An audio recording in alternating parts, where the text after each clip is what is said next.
This is the world where elements of virtual reality have merged with reality. Numerous individuals have gained new professions and skills. Consequently, countless dungeons, ruins, and even mysterious realms have emerged, and within them, monsters existed. In turns, people can enter these places to gain experiences and equipment. However, despite the countless species of creatures, none come close to the existence of dragons.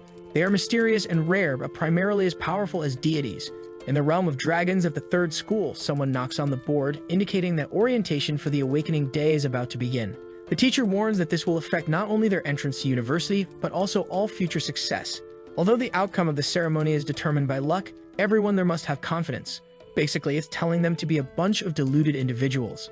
In the background, we see a rather emo-looking guy, so we already know he's probably the protagonist. In front of him is the paper to fill out the aptitude test. He's excited. The day has finally arrived. His name is Lu Fan, a person who was transmigrated to this world 3 years ago. After some time in this world, he discovered that there are 3 types of classes here. There are combat classes, such as warriors, mages, and archers. They are the ones who can go to the realms and obtain rare equipment, and thus they are the classes most desired by people. Then there are professions like enchanters and alchemists, those who make life easier for explorers and assist them in some way. And finally, there are classes like cooks and miners, which comprise the majority of people and can only survive on the minimum wage they receive. His aunt named Han Ki has been supporting him in school, sustaining them both with a bread shop. She takes care of him without worrying about herself, even though she is only 8 years older. To survive in this world and help his aunt, he needs to awaken a combat profession. Suddenly, the teacher receives a call and informs the class that he has received information that the awakening platform is available, and they are going there now, and everyone is excited. But our emo protagonist is a bit hesitant. The teacher, whose hair looks like a headset, comes to ask him why he's so apprehensive. He's one of the best students. He doesn't need to be anxious. But well, at that moment, Lu Fan gets a shock. The treasure map system has been successfully activated. The teacher knocks on the table, asking if he's listening. He apologizes and runs off like a fool. He's all excited as he goes downstairs. He has finally received the system. It doesn't make sense for someone to be sent to another world just to suffer. He has no idea what this system does. But now the boy knows that something good awaits him. He's eager to get to the ceremony and awaken his profession soon. All the students gather in front of the principal. Lu Fan passes through the crowd, where everyone is talking about being anxious to awaken a class profession and make millions. Gandalf announces that the ceremony is about to begin and that the priest over there will assist them this year. Looking at the priest, Lu Fan realizes that the guy has a dominant aura. The system gives him the first function, the Eye of Analysis. As he looks at the priest, an interface with his face appears, and he clicks. Profession, level 29 priest with the ability to awaken professions. He gets a shock when he sees that the guy is worth 5 million. Gandalf tells everyone to be quiet. Everyone falls silent immediately, and he announces that the names called are to come up there. While Lu Fan is thinking that even if his aunt worked her whole life, she wouldn't be able to earn all of that. The first name called is Zhang Tao, and people seem to recognize him as one of the best students. With colorful hair and 2 meters tall, we know he's going to be trouble for our protagonist. The girls are in love, saying they love the guy. The priest begins the process using awakening spells. Zhang seems confident. A golden fireball begins to appear in front with some inscriptions.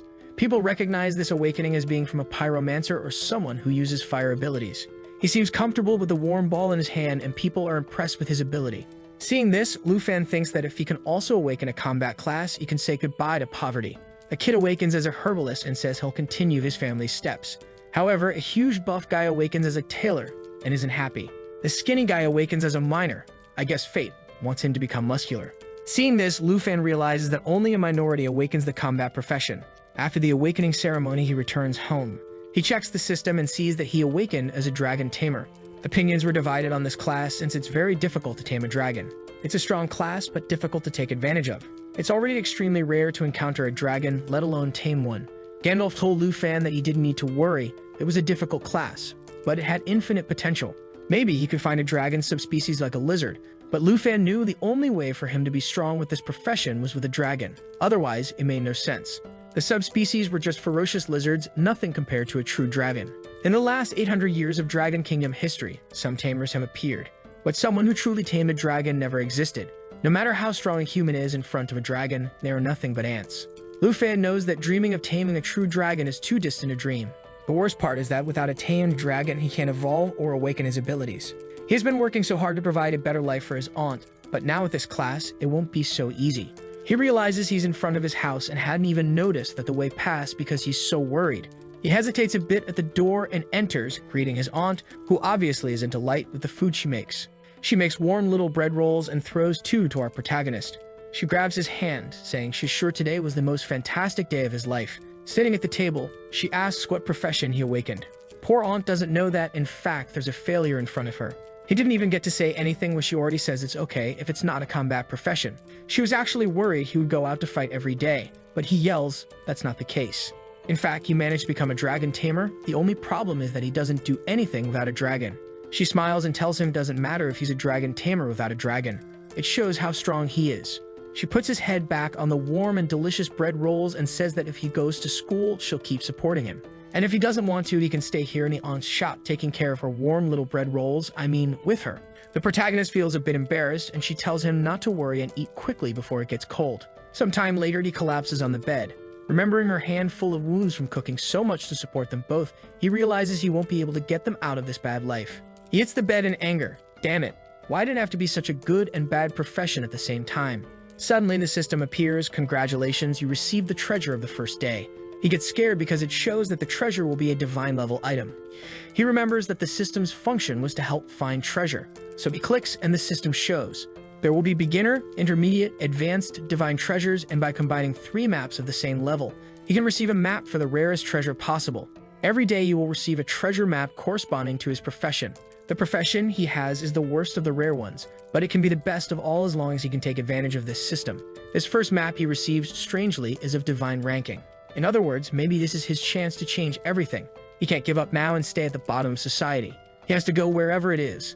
The map shows the location of the treasure on Mount Shibusen, a region from level 10 to 20.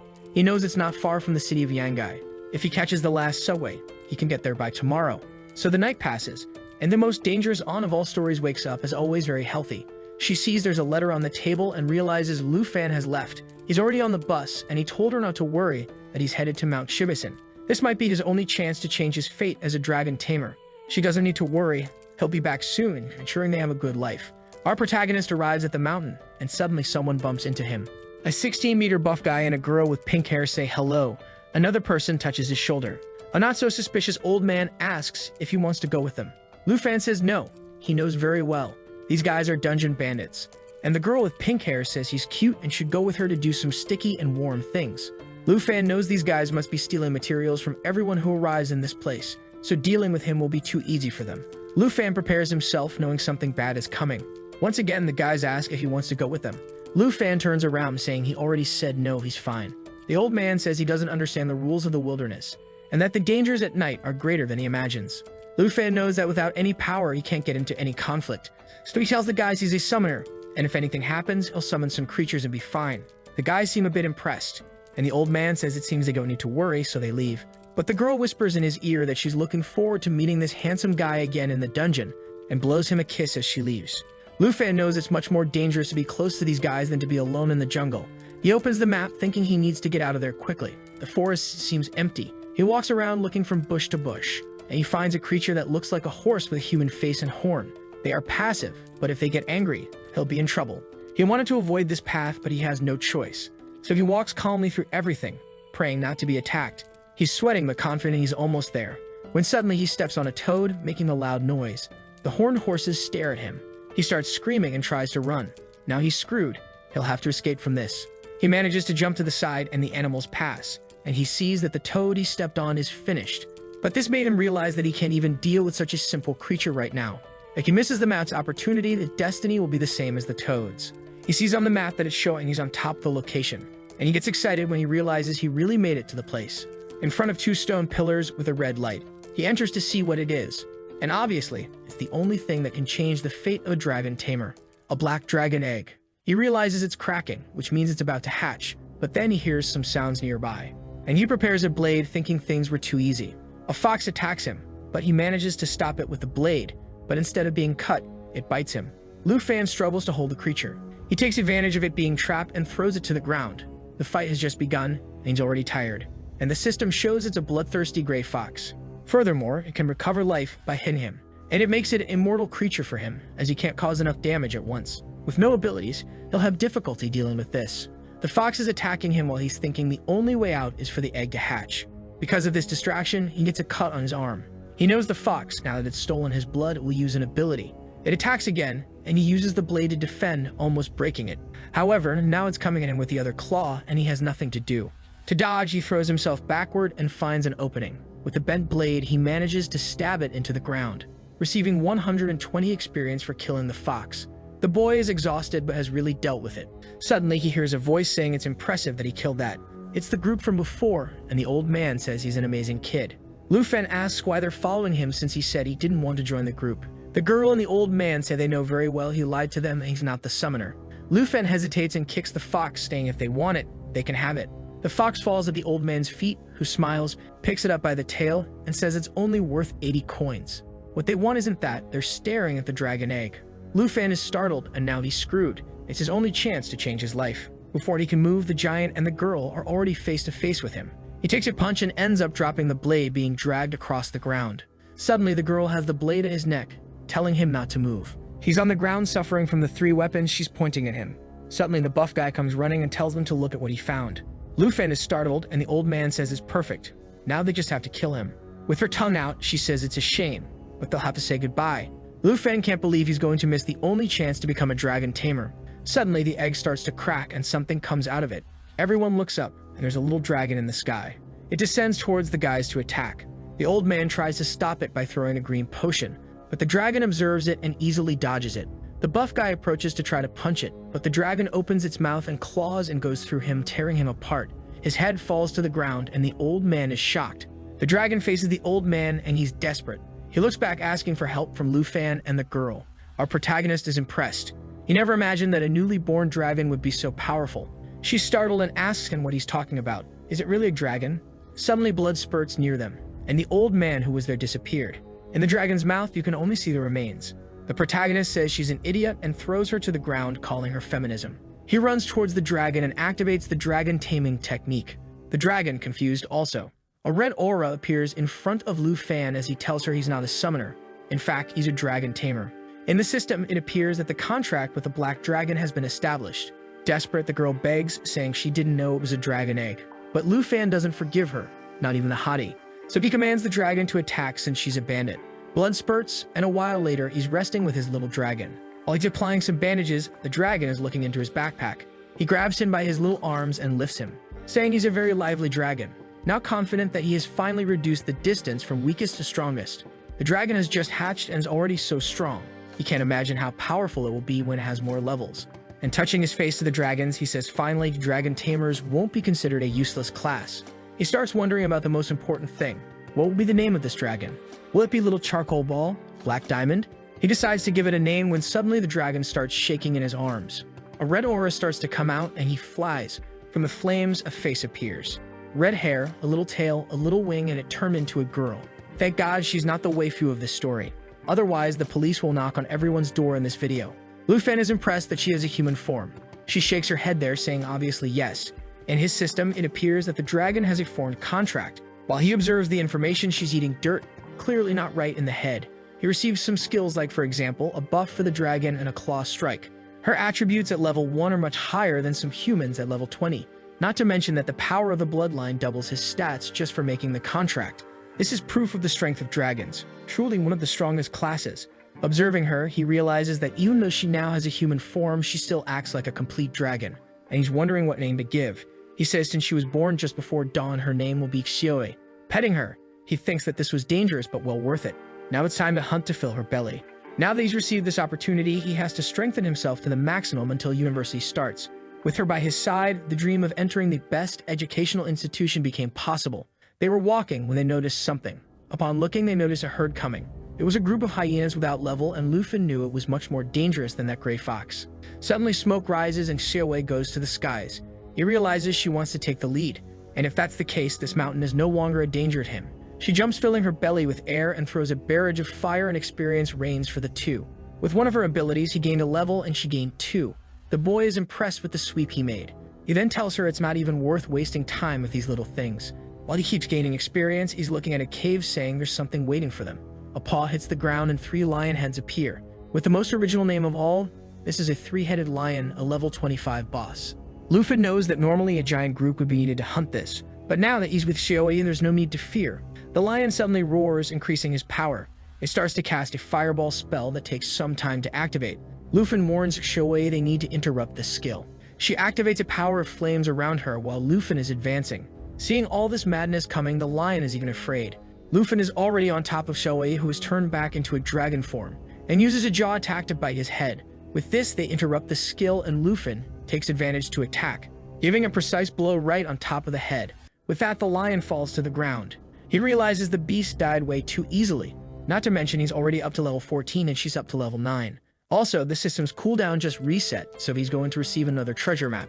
He's already excited to see what comes this time, and calls the little dragon for a stroll, in a part of the depths of the Kabaxin Mountains. The girl with blue hair tells the knight that the opportunity is very good and they can't let it pass. The knight named Sunji responds that to enter the realm of fortune they need at least 5 people. The girl named Kai, who has the profession of Heart's Bandit, says that even with her agility this journey will take a day. However, the girl carrying a staff explains that these realms appear once every 24 hours and are extremely rare. She is Kinshu and her profession is a mystery. Sunji tells her not to worry, with so much skill she will get into a good college and receive many resources. But suddenly he hears something and the 3 turn around. It's Lufin saying they don't need to be scared, he's just passing by. Sunji sees in his clothes and says that an adventurer of that level shouldn't be there, it's dangerous. But Kinkyu touches the knight's hand, talks to Lufin, introducing herself and making an offer. She invites him to join the group to enter the fruitful realm without even needing to do anything and still receive 100,000 coins at the end. Lufin seems to recognize this name of the fruitful realm and asks if she really will give 100,000 coins. She says yes, and that he doesn't need to worry.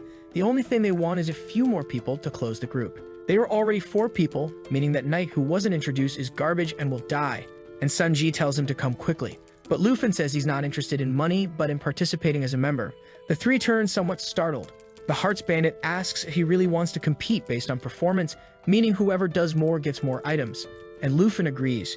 Kinchu knows they are level 20 and this boy seems very weak. What's he going to do? He'll end up with nothing. But since they need him, she accepts and says it'll be very good to cooperate. With that, they shake hands and the deal is sealed. She warns that it's time to enter, while Lufin is letting Shoei rest to only use her when really necessary. With that, they enter the realm through the portal. This is the realm of intermediate level lamentation and hard difficulty. Upon entering, Kin-Q says that place is very silent, the only thing heard is their voices. Sunji asks Lufin why he doesn't have any weapons. He stretches out his hands and flames appear. From the inventory, he takes out a dragon blade he received from the second map. Seeing the blade, Sunji says it's amazing. He thought he was trash, but is he a transfer student by any chance? Suddenly, the ground explodes with a hand coming out and decaying level 15 zombies appear. Shojia, the fighter who will definitely die, rushes forward with the advanced ability. Sunji says he did a great job and starts cutting down zombies too. Seeing the group's formation, Lufin thinks they're really well organized. Suddenly, Kin-Kyu raises her staff to the sky invoking lightning, and uses a Starlight Rain ability. This ability not only strengthens allies but also damages undead creatures. She then tells Lufin she has a secret class, the Light Mage. She not only can heal but also cause damage. Suddenly the ground trembles and Lufin knows some kind of elite boss is going to appear. A hand explodes a wall and now there are bloodthirsty zombies. Sunji tells the bandit to protect the mage and our protagonist, while he's going to advance with the warrior I'm waiting to die. He jumps and delivers a vertical cut right on the zombie's shoulder, and his friend delivers a blow right in the middle of the zombie. But he's trying to remove the blade and it's not coming back. The creature's flesh is holding the blade. These creatures can drain the life of anyone they damage with the poison they have. What we were all waiting for is finally going to happen, and this guy whose name I don't even know is going to die. Sunji ends up having to let go of his blade too, which gets stuck in the zombie's shoulder. He pushes the extra to the extra, warning the bandit to help in the front line. But Lufin says it's not necessary. Already with the blade in hand and red eye, he says he'll handle it. The zombie is coming towards Lufin and Sunji is going to try to save him. But he takes a look and drives the dragon blade right into the zombie's chest. They are startled and Lufin is cutting everyone. No one there believes it and Kin is blushing. The poor knight doesn't even know what to say. Lufin hands back the sword saying they can now move forward. Sunji wants to know his level. It's impossible for someone who just awakened to be so strong. The protagonist says he's a level 14 student who came here to take the big exam. There's no reason for him to lie. Healing the guy, Kin-Q says then they are the same age, while thinking that the level 14 boy is stronger than the level 28 knight. But suddenly a bloody zombie appears next to her. The bandit goes in to steal a heart and shoot an arrow, but suddenly Lufin passes by her side and stabs the zombie in the chest. He pulls out the blade and the creature is all destroyed on the wall, warning that now the creatures will only get stronger and stronger. He's going to walk in the front line, and does anyone have a problem with that? Everyone is silent and doesn't even know what to respond. Kim Q smiles, saying it's fine. She counts on him and the knight in the front line while she helps the others. Our boy says she can call him Lufin. And now let's go deeper. The group is trailing behind him, and it seems they've heard about a certain dragon Tamer who recently appeared. However, Kim Q is confused because the dragon Tamer class was supposed to be the weakest. Another bloody zombie falls to the ground. They have arrived at the central village. Lufin knows that Kim Q's healing magic can't remove the poison that's been applied to the guy. Suddenly, Kair, the bandit in this case, says she feels something strange. Underneath them is a pile of debris and some zombies are coming from behind. The poison guy tries to warn that there's something coming from behind.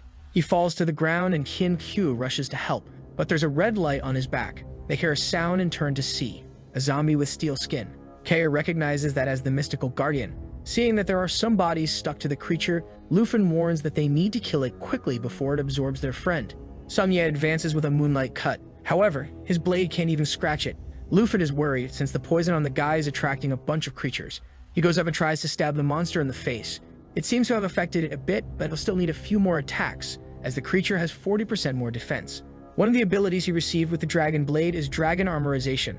The steel zombie uses a charge ability to go towards Kim Q. Lufin asks her to use blessing powers along with him.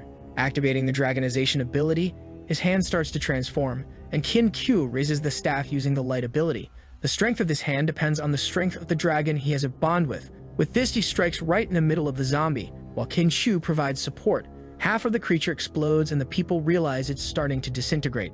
Samye says that apparently this creature depends on continuous absorption to grow so big, while thinking that this Lufin is definitely a pro. Inside the zombie, a head with a giant eye can be seen. Kim Q recognizes that as the main body and Lufin advances. He jumps towards the monster and delivers a fiery blow right in its face. The flesh disintegrates and an explosion occurs on its back, and the boy looks all stylish. Now the gothic girl is all impressed that the realm's guardian was truly defeated, while Kim Q can't believe he really defeated a level 20 boss. From the monster, a treasure chest appears. Kim Q approaches the chest, saying they'll follow the rules and apologizes for earlier. They didn't know he was so strong. Samye also says he's really strong and could have come here alone.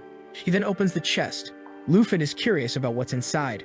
A strength potion, some antidotes for the poison, and a good quality bracelet that provides strength and resistance. Samye comments that this chest is very mediocre. Lufin agrees it should have been much better for a realm like this. Kim Q hands him the best item, the bracelet, since he did more than everyone else. He equips it, receiving new stats. While she's thinking, the portal still hasn't appeared. The bandit says they need to look around then. Lufin then notices something and tells them to pay attention. In his system, it shows that Zombie wasn't the final boss of this place. Sungyet is startled, asking if he found something, and Kim Q points in a direction, saying she feels dark energy. In front of a lake, she says it's close. They say they believe her since she's a light mage. There seems to be something under the water, and upon sensing their presence, eyes appear around tentacles. Lufin realizes something is coming, and several hands emerge from the water. It's a creature of which the system has no information. Sunye recognizes immediately that it's probably the final boss. The creature is attacking, and he tells everyone to get on its back as he will protect them. The attack hits him, and he seems to resist a bit. Very little because he's already fallen to the ground, beaten up. And now the tentacles are eyeing Kim Q. I just hope the work doesn't change genders. She's protecting herself there, and Lufin advances towards the hand, which is promptly cut off. The boy is very cool and manages to save her, obviously leaving her all flushed, still sliding on the ground. Kair asks if she's okay, but before she can respond, a monster is now on their backs. They turn around to try to understand what it is, and in the midst of the massive tentacles, there's a woman with long hair. The monster is a level 25 Morning Spectre with difficulty. At that moment, they recognize it as the true final boss. Sangye once again asks them to stay behind while he tries to defend. The hand is coming to attack, and he tells everyone to move back immediately. While he defends against the creature, he tells Lufin to keep up the offense. Lufin advances, thinking that only he can deal with this since everyone else is struggling to defend themselves. Seeing the woman in the middle, he's sure that hitting her is the only way to kill this creature, but suddenly she screams. The ability she emits reduces everyone's stats by 20%. She slams a tentacle on the ground, and Lufin manages to dodge. He takes advantage of it to land with both feet and leaps towards her. The monster seems startled, and Kim too warns him to watch out for the chains. Suddenly, he's whipped by them, and the monster screams that they're grouped, sending an attack their way. The guy who was lying on the ground just 10 seconds ago gets up and defends, while a hand is going towards Lufin. Suddenly, an arrow hits right in the middle of the hand, and he realizes that even though they're struggling, the group is still trying to help him. He grabs one of the chains and uses it as a foothold to launch himself towards the creature, and he cuts through all the tentacles that were hindering them. As a result, the monster writhes in agony and uses the whip with the chain again. He narrowly dodges it. He activates the dragon transformation in his hand and cuts the chains in half. They all fall in front of the group. Sungjae says they won't be able to handle it. It's better to retreat for now. Luffy asks Sungjae to take everyone out of there. Kinchu asks what he's going to do. He says they don't need to worry, he'll just cover their retreat. Kair tells them to go quickly, while Kinchu thinks they're not able to help at all. Luffy is opening a giant red portal beside him. The monster screams in his direction, but now the boy is confident, saying she can come out now. The hand that was about to touch him gets bitten by Xiaoe. The group looks back startled, and here comes the black dragon fighting the boss. They can't believe a child actually summoned a giant dragon, which is easily cutting through the boss's hands. The boss is writhing in pain and tries to send a chain attack, but Xiaoe easily passes through it, cutting the chains and the boss, which falls into the water without having done anything. The group is in disbelief that he killed a boss so quickly, while Qin Shu realizes he really is the rumored guy, the dragon tamer Luffy. 300 years ago, someone says she was born there and was raised under the church's protection to avoid any kind of danger, until the plague destroyed everything. Bodies piled up in the lakes with not enough graves. She desperately wanted to save everyone, so she prayed every day. But in the end, she became a hot goth, a cruel witch of darkness. She couldn't save the people, so she summoned the spirits of the dead so people could say goodbye. But the church that had sheltered her for so long accused her of causing the plague. They chained her up and dragged her through the streets. Thrown into the lake, all she wanted was to save everyone, or at least allow them to say goodbye. She did nothing wrong, and that was the story of the Morning Spectre. While the group wonders how Luffy can summon a dragon, he's asking when they're going to leave that realm. But the portal hasn't opened yet, so that means the boss hasn't died yet. The lake starts to bubble, and suddenly an explosion occurs, sending a wave towards everyone, with a monster appearing in the middle of it, evolving from a Morning Spectre to a Vengeful Spectre, which not only gave her new abilities but also greatly increased her stats. The soft-hearted bandit was trembling, unable to believe it, and the boss warned that no one would escape from there, and launched a water attack. Xiaoe has an effect that prevents her from receiving debuffs, so she defended Luffy. However, the bubble that exploded from Kair's lair trapped her in a water trap. Sunji tried to help her get free, but it was immune to physical damage. Trapped, she apologized to Qin Q, who said it was okay. She fell to her knees, saying it was all her fault for insisting on coming to this realm. Luffy asked if she was going to give up so easily. She explained that the boss was immune to physical attacks and only she had magic attacks, but she was too weak. The vengeful boss sends a hand attack towards Xiaoe, which can cause instant death or apply a debuff. Due to immunity, nothing happens, and Luffy warns that his dragon can handle it. Kair says that even though he's a dragon tamer, the level difference is still too great. The boss was preparing to attack again when Luffy said that dragons are incomparable. Xiaoe easily nullified all the effects the boss applied, and her stats increased when Luffy activated the dragon's inspiration. And immediately after, he activated the lava flame. The barrage of fire hit the boss's face, causing it to melt in front of them. No one could believe what was happening as the boss was falling apart. Suddenly, she exploded, emanating an aura that would awaken all the bodies within that realm. A chest appeared, and Xiaoe's and Luffy's levels increased. Sunji got excited, saying he could finally see the portal, but behind them, several creatures were rising. Suddenly, Xiaoe flew past them, and with a flame attack, she swept the entire field. They recognized her as the giant dragon, and Luffy said her name was Xiaoe, and these monsters were nothing but toys to her. And he turns around, saying it's better to worry about the rewards. He says that according to the rules, he will choose first and asks if anyone objects, and obviously, no one says anything. So he opens the chest, which emits a light. Inside, there's an excellent quality sacred light staff, a twilight cloak also of excellent quality, a morning ring of rare quality, and what Luffy chose was a class change scroll. It allows someone without a hidden class to have a chance to advance to a higher class. Qin Chu said it didn't make sense. That wasn't the best item he could take. He could take the rest for himself. But Luffy said it was okay. This is the item he wants, and these equipment items suit them more. She goes to the chest all greedy, saying that if it weren't for him, they would have died. And because of that, she offers him the ring. Luffy says if that's the case, he'll accept it then. And with that, the group is ready to return, while Qin Shu wonders what other secrets he holds. 4 hours later, he returned home, and this auntie came to be cute, throwing bread at his face. He told her to wait a little longer. He's still dirty and needs to take a shower. But suddenly, she started crying, saying she was worried, and hugged the boy. He apologizes for leaving only a note, and says it won't happen again. He pets her all sweetly, telling her to stop crying.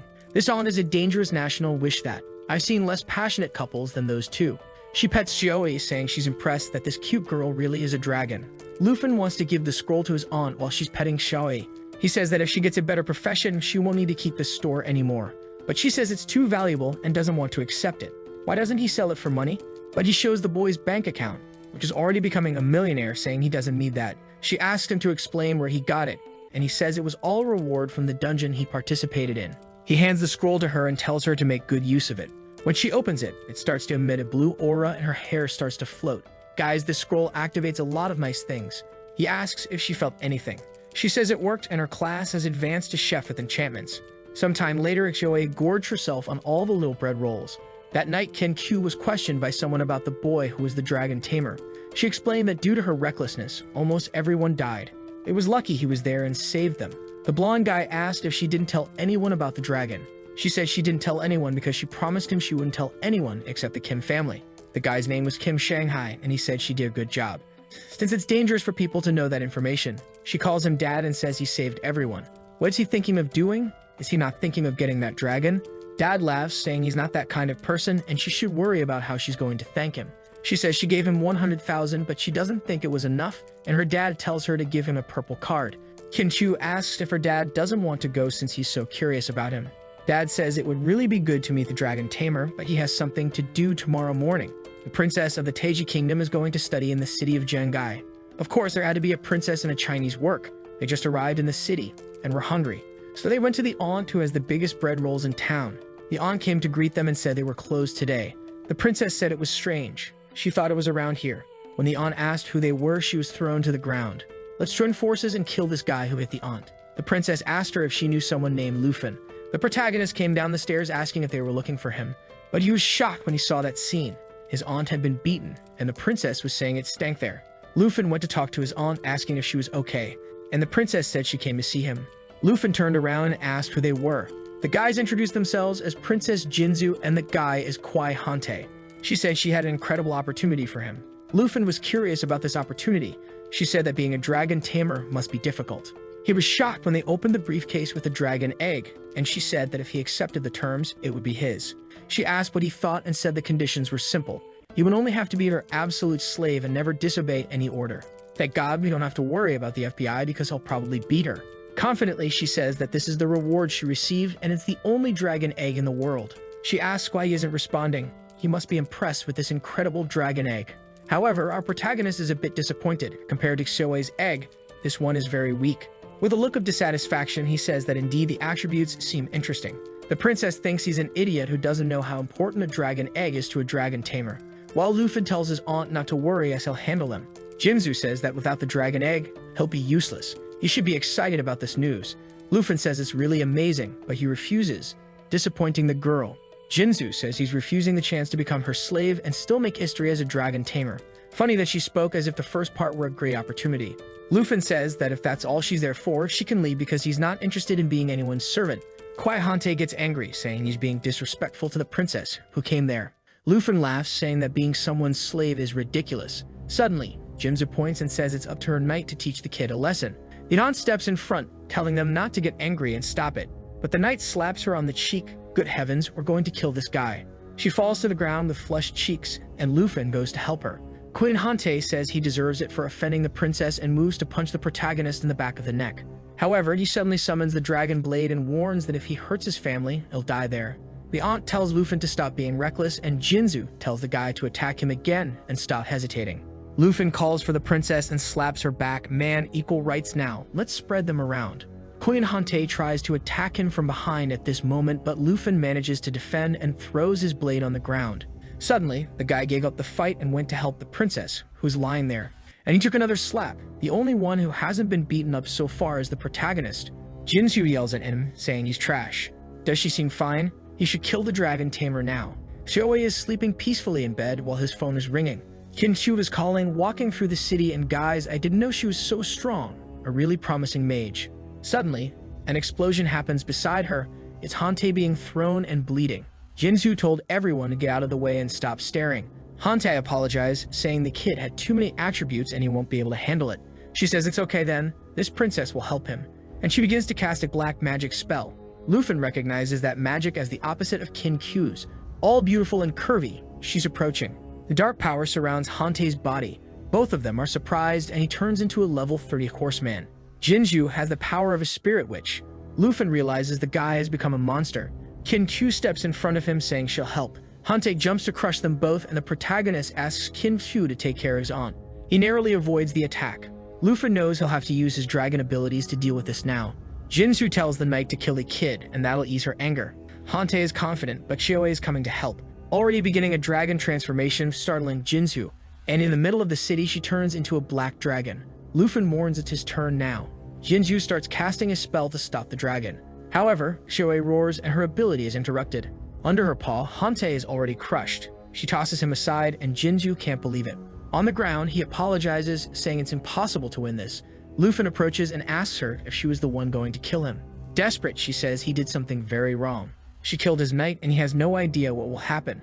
He'll become the enemy of the Taiki Kingdom. Luffy asks if she's really trying to scare him, especially since she came here to hurt his family. Shioe starts to conjure a fireball, and he says he doesn't care if she's a princess. Even if she were a goddess, she would have to pay with interest.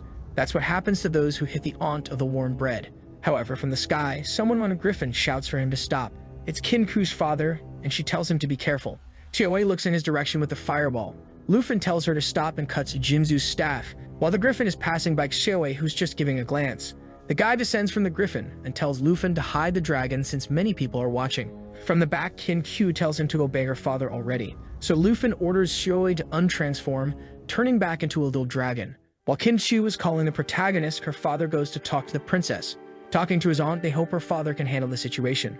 But Luffy already knows things won't be so easy. Shanghai says it's the first time he's seen the protagonist and he's already causing trouble. Our protagonist apologizes, saying it wasn't his intention. The aunt asks Shanghai if he managed to resolve the situation. Shanghai explains it will be complicated since her family not only has numerous businesses, but also holds a high position in this kingdom. Luffy says he doesn't care how powerful she is. He won't compromise his dignity because of a dragon egg. Shanghai says he's a good boy with integrity. He doesn't need to worry because they have a way to protect him. However, he can't do it alone, so he has a condition. Everyone seems curious, and Luffy asks what condition it is. Shanghai warns that he'll have to become the champion of the Southern Province in the Grand Exam, while Shanghai delays the princess as much as possible. Kim Hugh says it's very difficult with all the best students from the entire Southern Province, but Shanghai warns once again that he'll only protect him if he achieves that title. Determined, Luffy says he accepts the condition. Meanwhile, in the hospital, Jinju is walking around desperately asking why that guy hasn't died yet, and says to pass the order to the family to kill him. The next day was the Grand Exam, and everyone there was talking about the items and abilities they had. But everyone was stunned when Luffy showed up. But nobody there knew he already had a dragon, so they found it ridiculous that he had the courage to come there just to try to get into a university. Luffy thought he was too lazy to deal with all this nonsense. Gandalf appeared and told everyone to be quiet, and warned that the exam for the Southern Province was about to begin. Luffy is waiting to transform all the scrolls he's receiving into one of better quality, when suddenly someone asks if he's really going to participate in the Grand Exam. When he turns around, it's that teacher from the beginning who gives him a teleportation stone. The teacher says he believes in his determination, but he warns him to be careful because it's a place where people can die. Luffy knows that the points you earn in this exam are determined by the difficulty of the portal you enter, and he's aiming for first place. Someone calls him, and when he looks, it's Kinshu bringing another curvy girl named Xiaomin, and she's extremely strong. Blushing, she asks Luffy if he wants to team up with the two of them, but her friend doesn't seem to like it much. However, he apologizes, saying he'll participate alone this time and wishes them good luck. Sad, Kinshu also wishes him good luck. While she thinks that with the strength he has, she would only be a hindrance. Her friend wants to know why she wanted to team up with the person who is the weakest here. Kim Chu says she doesn't know anything, and for sure this year he will be the strongest in the south. So Luffy stepped through a portal. All the students were gathered under a dark sky where the exam would begin. Gandalf appeared on the projector and said the places were divided into normal, difficult, terrifying, and nightmare, and they should use teleportation stones to enter. In the normal level, the creatures are just projections and you can't die. In the difficult level, the monsters are real and you can use a teleportation stone to escape. The terrifying level gives 3 times more points, but it's extremely common for people to die, so it's not recommended to go alone. A guy named Hongwu says the top one this year is his. Showman recognizes him as one of the best in this province, and indeed he has a chance to be in the top one. The other students feel discouraged having to compete against him. In the observation room, people seem to believe that Hongwu is indeed the most formidable student of the year. The bald guy says he's also keeping an eye on Miss Kim Hugh. She seems promising. Gandalf had high expectations for Luffy. It's a pity he awakened such a bad class. Kinku's father says he has a very promising person in mind, the dragon Tamer Luffy. Gandalf is incredulous upon hearing this name, and the guy beside him says the boy hasn't even entered yet. He'll probably give up this year. Besides, Hamu already has 3,000 points and is in the top one of the ranking. Gandalf says apparently he's not giving up but waiting for the highest level portal. The sky turns red and they can't believe he's planning to enter the nightmare difficulty alone. Lufin is smiling while the guys reveal that no one has ever entered the nightmare and come out unscathed, but he's teleported to the skies. Gandalf is trembling, saying the last person who entered the nightmare was 8 years ago, and he had a miserable death. The bald guy says it's ridiculous. Apparently, they didn't educate the boy properly, and you should know what happens to those who enter the nightmare. Confident, Shanghai says it's too early to draw conclusions, and they should just watch what happens. Gandalf is curious and asks Shanghai if he has so much confidence in the boy, while thinking it's impossible that he really achieved that. Lufin appears on the first floor of the nightmare difficulty. The fog is dense and he can't see anything, but he feels there are at least 10 creatures. Some humanoid black wolves at level 10 appear and attack him. Lufin seems confident, saying that everything is just beginning now. A slash of his blade cuts through all the creatures, and with that, he completes the first floor, earning 990 points. The old bald guy is incredulous that he really won with just one attack. Gandalf asks if he really found a legendary dragon. Lufin still has to climb quite a bit in the ranking. Suddenly, a guy with a red briefcase enters the room. The old ones can't take their eyes off Lufin's performance. The guy in the suit shouts to everyone and introduces himself as someone who came to investigate from the city of Langu. He wants to know where the dragon tamer known as Lufin is. His name is Qiangxiang, and he's a level 57 swordsman. In the tower, several vines are cut, and Lufin is progressing smoothly. One of the maps he had made was with the treasure there, and he finally located it. In the midst of all the plants, he manages to locate a book of accelerated growth skills. When used, his pet gains double experience. Lufin realizes that this will obviously be perfect for Xiaowei. After all, he had noticed that she had difficulty leveling up, so this will help a lot. Qiangxiang is looking at the screen, saying that Lufin is in their school. They'd better interrupt this test now and call him here. Gandalf says the test is something very important for all students, and as the director there, he can deal with whatever problem the boy has. Qiangxiang then asks if he will deal with the punishment he deserves. The old man is curious, and Qianhai asks him what he means by the punishment the dragon boy did. Qiangxiang tears off his arm, telling him not to come closer. However, he should know that if he tries to keep protecting this boy, the whole Jin family will go against him. He pushes him, telling him to get out of there, and tells the director to bring the boy now. Qianhai lights a cigarette and says that after Lufin's secrets are exposed, neither the Jin family nor the superiors will care. Qiangxiang asks what secret he's talking about and says he's going too far. But Qianhai grabs his arm and warns him that if he wants to go that far, he accepts this punishment, while revealing a deep dependence on cigarettes since he doesn't even drop the thing in the middle of the mess. Qiangxiang warns that he'll report his actions to the Longdu superiors. Gandalf asks him to calm down, and Qiangxiang wants to know why so many people are defending this kid. Qianhai says they just need to watch, and soon they'll find out why the Jin family will become insignificant. Qiangxiang is startled when he realizes that the boy chose the nightmare difficulty. In the challenge, Lufin says he wanted to see how far he could get without Xiaowei's help, because with her passive, he has twice the stats of someone at level 15. But maybe it's a good idea to bring her along because then she also gains experience. The old ones are discussing because he defeated the creatures with one attack, when suddenly they hear a roar and Lufin summons Xiaowei. They can't believe it, and she already prepares to attack with her claw. Qianhai says he's seen it once, but seeing it again is still terrifying. She strikes the wall, shattering everything. Qianhai says now everyone has seen the secret. He's the first dragon tamer in history to have a dragon. Gandalf is sweating, incredulous that he really managed to tame one. On the second floor, everything was burned, and he passed easily by cutting through. The guys say it's unbelievable. If this kid gets stronger alone, he'll be able to challenge an entire country. He's already on the 13th floor with 58,000 points. Easily, the duo is defeating everything and manages to complete another floor. Gandalf says it's not just the power of the dragon. The boy also seems to have incredible strength. He has at least over 100 points in each attribute. Qianhai asks Xiang if he really wants to challenge the boy, who responds, saying that now it's explained where he got so much confidence. And then he says to just send a video of Lufin's performance to that professor. Marcus Tu Jing. Lufin is already on the 20th floor of the nightmare. Some black knights seem to follow a busty monster as always, a level 15 creature called Black Sacrifice. Lufin grabs Xiaowei's chin and says she's about to level up, and activates the lava flame. The explosion is sent and the creatures are evaporated, with the 20th floor being completed. She goes up to level 11 and Lufin to level 16.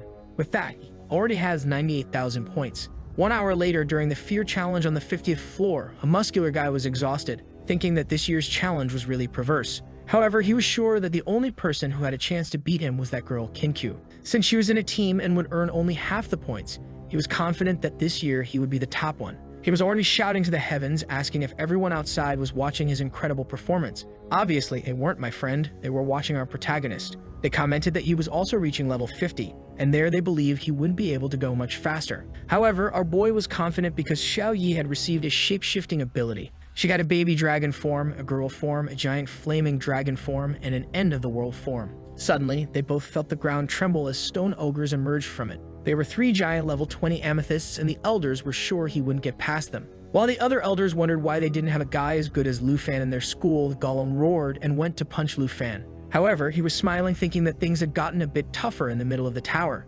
Xiao Yi punched, stopping the golem's punch. He immediately ordered her to change to the end-of-the-world form. A red beam of light shot up, and the elders wondered what he was up to this time. Xiao Yi had risen towards the sky, and the transformation was happening. Her eyes started to resemble the one from Lord of the Rings. She advanced to the end-of-the-world form, and her strength went from 400 to 2,900. The elders didn't even know that dragons could change combat forms. They were all scared of our boy's strength. Once again, the golem came to punch, but he easily dodged. He was activating the pet inspiration that increased all his points by 10%. But to be honest, it seemed more like 30% from the numbers. He then ordered her to bite the golem's head, and it was a perfect hit. The elders were incredulous that it had been damaged so easily. Professor Gandalf was sure that to do something like that, it must have had more than 2,000 points of strength. Another golem tried to grab Lu Fan in mid-air, but our Matrix boy easily dodged. At the same moment, he pulled out a transformed dragon claw and threw an explosion at the golem's head. The old man started poking the fool, saying he was lucky not to have provoked Lu Fan, who was about to be hit for the 3rd time. But this time, he didn't dodge. It was Xiao Yi who roared and weakened the golem. The rascal was confident, saying he would deliver the final blow. However, I think his was stolen because she smashed the ground and destroyed the last golem. Seeing that both leveled up, he realized that the nightmare difficulty was the right choice. Not to mention, there were still many floors for them to level up. The old men, who were just poking each other, said that it seemed even the 50th floor wasn't difficult for Lu Fan. The brown-haired guy was a specialist in judging strength, and Gandalf asked what he thought of the dragon. The guy said it was hard to estimate, but it seemed that in the form change, she must have at least 2,500 strength. The muscular old man said it was impossible. How could a kid that age be stronger than all of them there? While Gandalf was thinking that he had already expected something like this, the elders warned that from the 50th floor on, the X+1 function activates. Gandalf said this was established by those who first created the tower. Basically, after the 50th floor, you always encounter a boss on each floor. This makes advancing any floor beyond that extremely dangerous.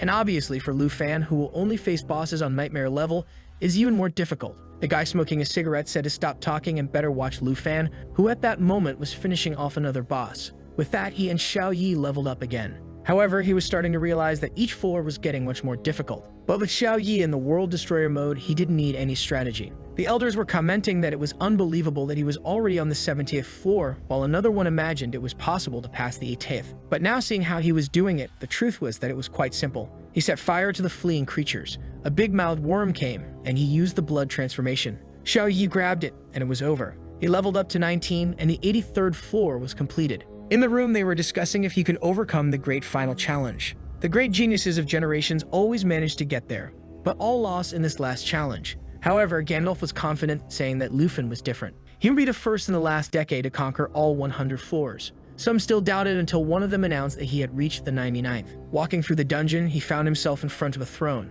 Around the throne were 4 headless knights. Suddenly, the candles in the place lit up, and a headless knight with a blue flame arose. It was a level 55 boss that brought the end of the world. Lu Fan had heard about the kingdom of the Headless Knights, and it was an extremely difficult mission. Interrupting his thoughts, the knight advanced, activating a curse on Lu Fan that he would die automatically if his health dropped below 75%. He found himself in a difficult situation, but since there was no control skill, all he could do was charge forward and deal with the 4 at once. The Headless Knight unleashed the Pantheon skill from League of Legends. But our boy easily dodged and approached the first one, delivering a slash right in the middle of the armor. However, he realized that it seemed indestructible, and another one appeared behind to counterattack. Lu Fan barely defended himself and shouted for Xiao Yi, signaling that the time had come. She appeared, smashing the knight and destroying the entire castle. They looked from above and apparently had dealt with the first of the 4. Another one advanced, saying that for killing the king, he should die. He used a lightning attack, but Lu Fan defended himself.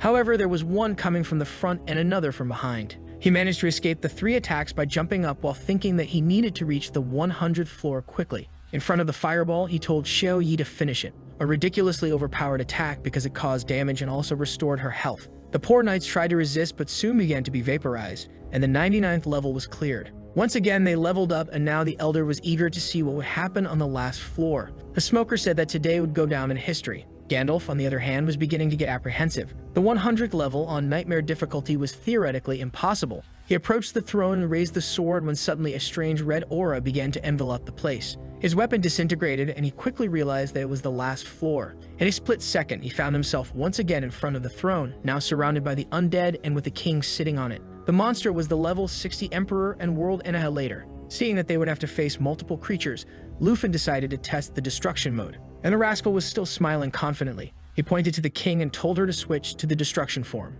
The dragon roared and her body was covered in flames. With that, her physical strength had dropped, but her spiritual strength had increased to over 7,000. The old men who had been impressed for 30 minutes were once again in disbelief that she had another form of evolution. The headless knights pointed their swords and told the undead legion of 500 to advance on Lufin. But he told Xiao Yi to use her new ability. While he fought the undead, the activation was being prepared until he turned and told her to activate the cataclysm. The undead were now just dead. The kill count was rising by over 100 per second, while the old men watched our boy running towards the king. The headless knights leaped at him to try to stop him, but he suddenly started breakdancing to dodge. He called Xiao Yi, and now only 37 undead were left, once again activating the cataclysm, and the old men were once again in disbelief. While the top two had 75,000 points, Lufin was already nearing 1 million. They knew very well that the reward for scoring that many points would be no small thing. Lufin called out to the boss, who said he was an ignoramus. Now the army had only the boss alive. Lufin told Xiao Yi to be prepared. The monster swung a sword, and Lufin used his dragon claws to defend, activating an ability that made her flap her wings and create 2 fire cyclones. The boss retreated, realizing there was something strange about his strength. This was because Lufin was using the Ring of Lament, and now the more the boss got hit, the more negative statuses were applied. The monster called Lufin despicable, but he just called for his dragon and charged forward. The poor boss was now surrounded by about 20 fire tornadoes. The king retreated to near the throne, but Lufin appeared instantly from within the flames, landing a hit squarely in the chest and pinning him to the throne. With that, she leveled up to 17 and our boy to 22, and the monster counter had reached 0. Now the elders just wanted to know what this kid was going to receive, while the rascal only wanted to go home to eat his aunt's cooking. Delicious. He was congratulated for completing the 100th floor, and the first item he received was an Ice Dragon King's Fury skill book, a ring blessed with a wind spirit, and a cloak that granted resistance to fire and ice elements. Now it was just a matter of going home.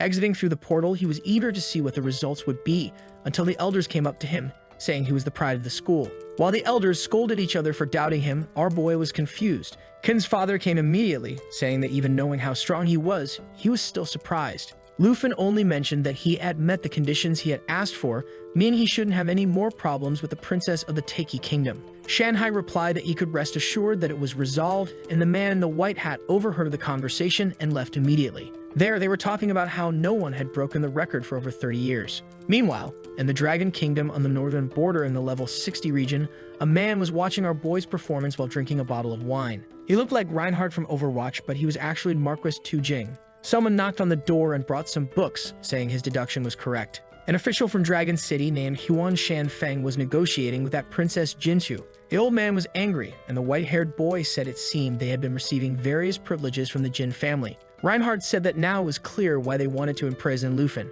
He got up angrily, saying they would have to deal with this Huan Shanfeng. He gave the order immediately to strip Shanfeng of all his rights and positions, and he was never to set foot in Dragon City again. Obviously, if he had any issues with it, he could just come and talk to him. With that, he turned and also said to keep an eye on this boy Lufin and ensure he received good resources. Looking out the window, he thought that once his mission there was over, it would be great to meet the future legend. But staring at a red globe of light, he wondered if this would ever end. Meanwhile, in her room, Princess Jinsu had just discovered that Huan Shanfeng had lost all his positions. However, the person on the phone informed her that they had found another dragon Tamer in the city of Qinzhou. She got excited, saying she hoped it was someone who understood the situation she was in. Hongwu, the muscular guy, was now finishing his test with 89,000 points. The poor guy was exhausted, thinking he barely made it out alive. However, he was confident, having passed 72 levels, so he was sure he was top one. He saw the elders with their backs turned and wondered what was going on there, already imagining that as soon as they saw him, they would all be praising him emotionally. Full of confidence, he called for the director, who asked if he had finished. He said yes, scored 89,000, and was sure he was top one. The director just put his hand on his shoulder and said it was okay. He would still get into one of the top 10. Hongwu was confused about why the director was speaking with such a pitying tone. At that moment, he concluded that this was a lesson to stay humble and not let being top one go to his head. 7 days later, it was the date for the announcement of the exam results. Everyone wanted to talk to our boy and his aunt. Shanghai appeared, and she replied that it was better to talk inside. The official announcement showed that Lufin was in first place, but the number of points was confidential. Shanghai then announced that the government had also sent some special rewards: a book of the Blue Dragon's Roar that granted a thunder ability, a bottle of lightning potion that increased damage by 20%, green wind armor that reduced damage received by 30%, and boots with arrow wings that provided a teleport ability with a 30-second cooldown. Lufin was happy. Having an ability exclusive to mages just in the boots was already incredible. Ken Chu entered the house saying that the 10 directors of each of the top universities were calling them for an interview. Lufin was impressed since the announcement had just been made. Shanghai told him to get used to this treatment, but then whispered that his results were being kept confidential to avoid attacks from other nations, as was the case with the princess. Lufin thanked him and said he wanted to meet the person who did this for him in person. The man replied that there was no need to rush because he would soon meet them. Kyun Shu then handed him a card saying it was a gift of thanks. Seeing it was a purple card, he knew it was worth 10 million coins, though they had agreed on only 100,000. Shanghai asked him to accept it as a thank you for saving Kin Ku's team. She then shouted for them to go to the village. Lufin was confused, but she pulled him, saying he had to meet all the representatives. Meanwhile, in a nearby forest, Jinzu was asking Hong Tai what level the guy was at. He replied that he was at level 19 and the dragon at level 14. Smiling, she said that Tamers were really different. The dragon she once wanted to give to Lufin was now in the hands of another guy. The white-haired guy was named Chen Tianzi, and the boss in front of him advanced. He jumped and sent his dragon to advance. A tail strike made the creature fall, and he went to lance its chest. With that, the dragon leveled up to 15 and he to level 20.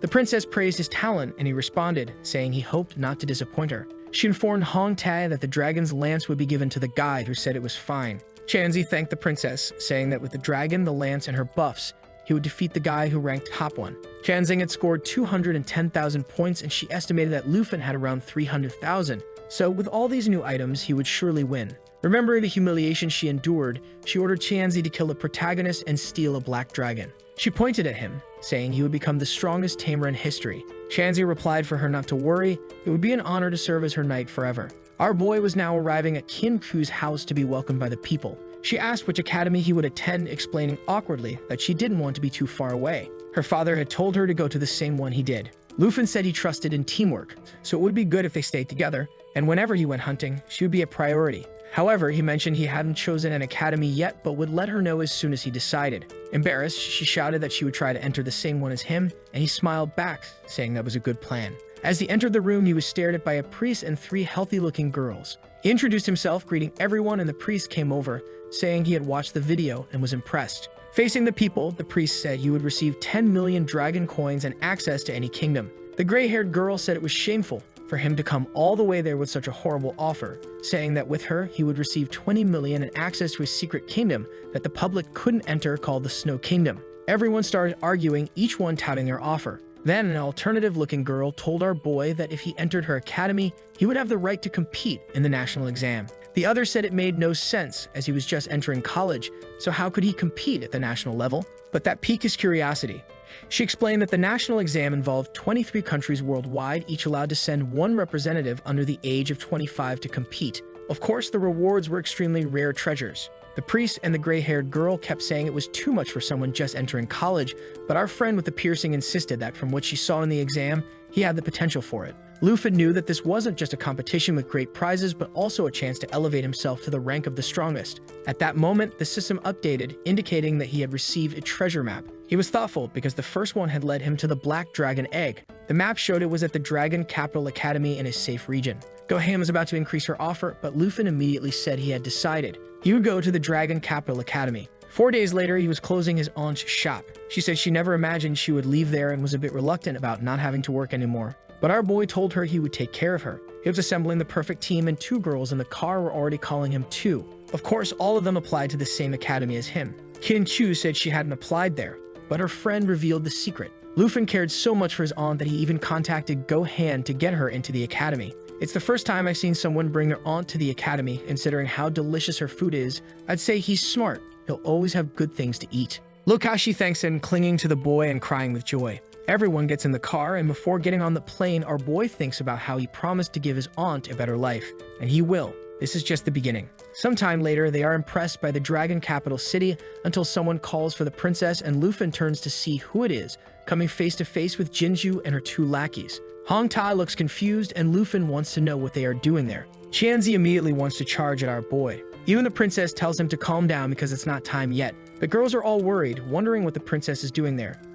At that moment, Gohan appears, saying both groups arrived together and tells them to come on. She says it's a coincidence that the two dragon tamers are the first and second in the ranking. Lufin is shocked, not expecting someone with the same profession as him. Qianzi says he's been hearing a lot about him. Lufin turns to Gohan and says they can go see the school now. The princess responds that they prefer to explore the place alone. She then shows that the first-year students area has more than 30 villages, with the best ones obviously reserved for the highest-ranking ones. Lufin's village will be there, while Tianzi's will be at number 18. Our boy quickly realizes that Tianzi probably accepted the terms the princess offered him and thinks it's shameful for someone in the same profession to stoop so low. The girls then say they didn't make the top 30 and ask if they'll have to look at the dorms. Gohan replies that they will, but the aunt gives a soft squeeze and asks if they can't live with Lufin. Gohan says there's no rule against it as long as the person who owns the residence doesn't mind. The aunt asks if he isn't tired of eating her warm meals. Our boy responds that he isn't tired. He enjoys eating everything his aunt makes. She pulls the other two and says they'll be a perfect team and all live together. Seeing he has no choice, he invites them, saying it would be better for them to be close anyway. Qin Chu, from a forbidden angle, says it's okay, and her friend says that the houses will indeed be much better than the dorms.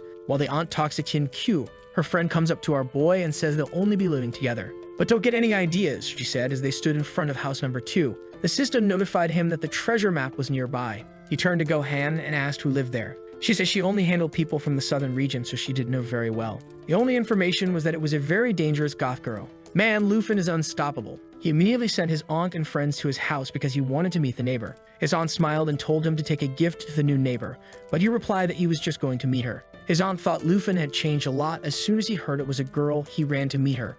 Qin Ku's friend was impressed. The boy had 3 girls at home and still ran to meet the neighbor. He rang the doorbell, carrying a cake his aunt had made for her. When the girl opened the door, he introduced himself as Lufin, the number 1 from Yangai City.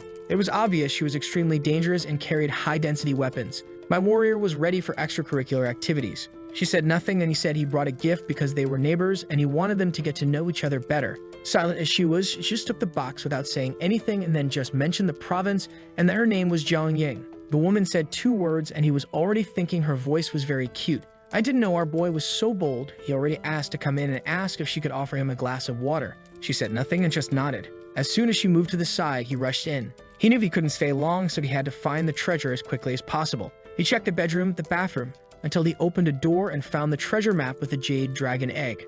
Finally, he read his second dragon. He immediately ran out and met her in the hallway with 2 glasses of water. After obtaining the egg, he thanked her for her kindness and left. She looked to the side and saw that he had come out of the room where she had left a dress, already thinking he was a pervert in her house. That night in village number 1, Xiao Yi was observing the jade egg. He activated the incubation ability, and the egg began to crack. They both were anxious, and a small jade dragon with 2 little horns emerged from it. It seemed to be a support-type dragon, as it had various abilities to heal and apply buffs. Lufin seemed intrigued by the fact that it was a support dragon. The most impressive part was that it had a Jade Dragon lineage ability that doubled the abilities and extra points someone received for having a connection or being a dragon, in addition to 5,000% life recovery. This would not only double his strength, but probably also Xiao Yi's since she was connected to him. Doing the math, he got excited, realizing that Xiao Yi would reach almost 12,000 spirit points. She was happily playing with the dragon. Additionally, she had an equipment assimilation ability that allowed her to absorb any item. Lufin had no idea how strong she would become or in what form. While he was thinking of a name, the dragon bit Xiao Yi. In a stroke for creativity, he named it Xiao Fei. He picked it up and gently stroked its wing. The next day, walking around the campus, they discussed how his aunt, being in the life profession class, didn't need to attend the ceremony. The girls asked why it was so noisy in his room the previous night. When he was about to explain, someone called out to them. They were actually calling for the 2 girls who felt embarrassed when the guys said they would enter any dungeon with them, that it would be great to die alongside such beauties. They assumed the boy next to them wasn't their boyfriend. This scene seemed just for the artist to draw the girls as the scene shifted to the moment they entered the ceremony hall. Xiaomin and Qin Ku's friend had to sit in the back because they didn't have special professions. Meanwhile, the muscular guy who came in second was staring at Lufin. He remembered him as the martial artist from the entrance exam, seething while our boy smiled. He remembered very well the shame he had felt because of the damn protagonist. While Xiaomin invited Qin Chu for being able to sit next to Lufan, it revealed her feelings towards him. Something caught our boy's attention. It was the incredibly powerful goth girl in the chair staring right at him. Qin Chu asked who she was, and he said she was the neighbor from number 2. She was impressed, noting that the girl was both very strong and very beautiful. The guys in the back were getting increasingly angry with Lufan, the bastard surrounded by beauties. Then the director ordered everyone to shut up. His name was Zhao Sheming, and he was also the Combat Academy's professor. He said he didn't like idle chatter, so he just informed them they would receive some cards. These would function as credentials and shopping cards within the academy. Points, which were basically the currency there, would be stored on these cards. Points could be used to access secret realms, buy weapons, and even potions. The initial amount present on the card represented their ranking position. One of them complained that in easier provinces, weaker people topped the rankings, but the director assured them that everything had been taken into account for the calculation of the amounts. Lufan understood these were the Academy's funds. The director explained that in a month, everything would be recalculated. He also mentioned that the top 30 in that place had access to the blue class, where they would receive various privileges including secret abilities and realms that only they could enter. People realized that staying in the top 30 was very important, as it not only got them their own village but also entry into the blue class.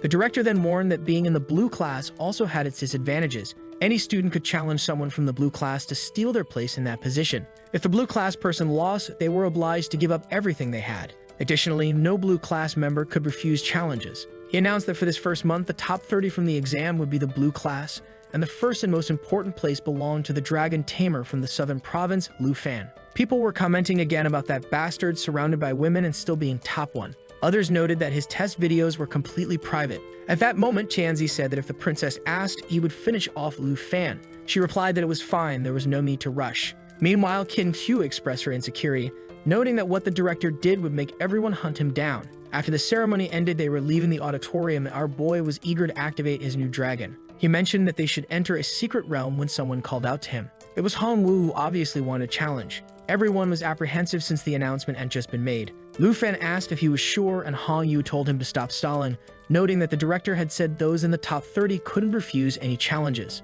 Hongwu thought our boy had passed by summoning various weak dragons. If that were the case, you could just take him out before the summons and win. With no choice, Lufan accepted, and Hongwu placed 200 points on the bet. Considering that being top 1 with 1.2 million and having received 13,200 points were significant for the guy. From the corner, the princess and her group were eager to see how Lufan would perform. Hongwu started the count from 1 to 3 while Xiaomin seemed insecure. Qin Chu told her to relax because she hadn't yet seen Lufan in action. The professors were also curious. As the count reached 1, Qin Chu said now she would understand who Lufan was. Hongwu leaped towards him, activating a punch with accumulated Kai. Strangely, our boy vanished into thin air. The guy realized it was a teleportation ability from second-class mages, but the boy was a dragon tamer. Lufan appeared behind him and told him to come on, asking if that was all he could do. Hongwu concentrated energy into both hands, saying that he was asking to die, and launched a series of palm attacks. But our boy advanced, dodging easily. The fool was confident, thinking that as long as the boy didn't summon a dragon, he would win.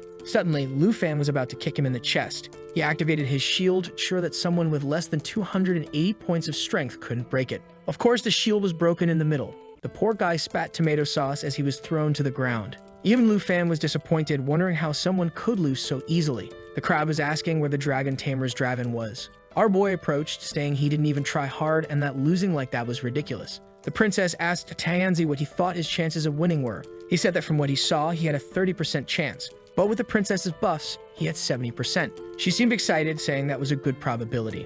Lufan then swiped the guy's card, taking the 200 points.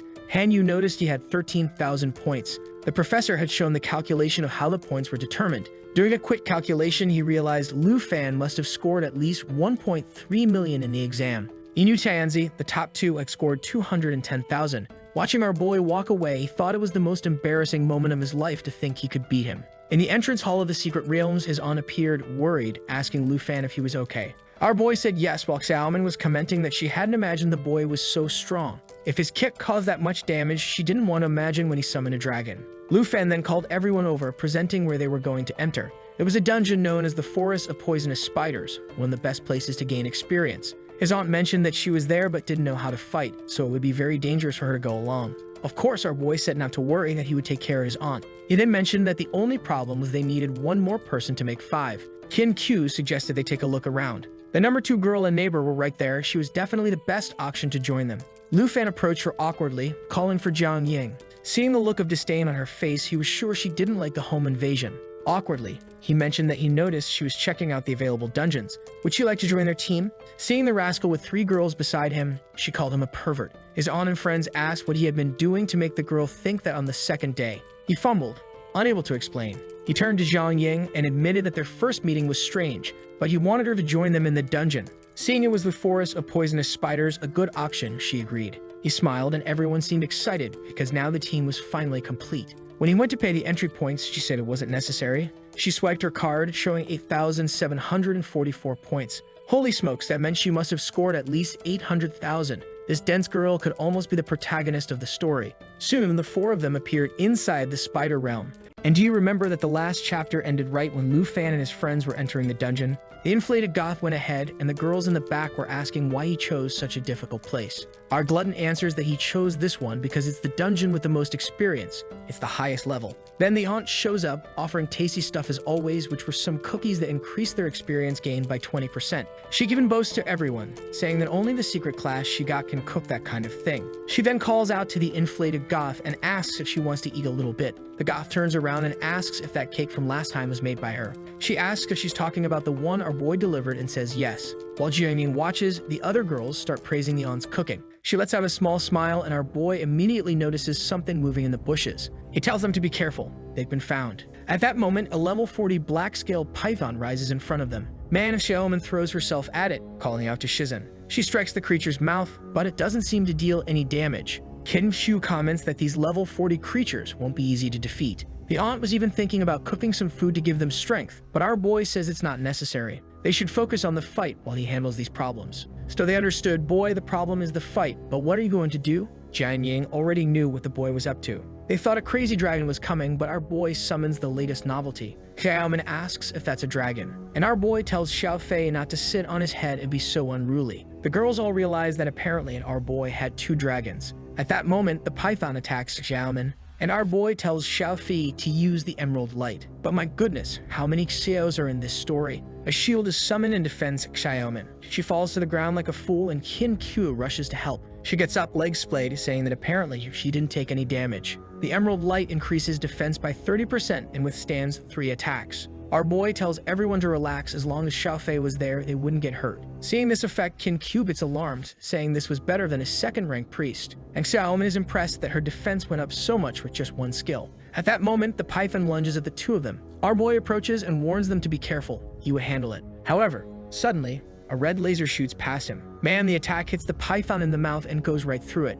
It was Jian Ying. Didn't I say this damn girl has potential to be the protagonist? And man, from this angle, she really does have a lot of potential. Not only is she level 21, but she also has a Swordmaster class and uses an overpowered sword. Lu Fan already realized that if it weren't for the system, he'd be getting stomped by her. The question is, would that be so bad? Enough of that, because our boy tells the aunt to duck. There was a spider right behind her, and she was totally distracted. Jian Ying's attack deflects the spider's attack, and our boy saves her just in time. The problem was that these were silver spiders with extremely high defense. Besides being level 45, they were immune to armor-breaking effects. At that moment, Jian Ying charges in on her own. The spider activates a quick claw attack ability, but Jian Ying continues dodging easily. Our boy steps in and tells her to be careful. He defends the spider's attack, but to be honest, the girl was handling it just fine. She even gives our boy a scolding, telling him not to let his guard down. That's because there was an entire nest of spiders ahead of them. He then summons an army-destroying sword and says there weren't just silver spiders there. In that place, there were also black web spiders.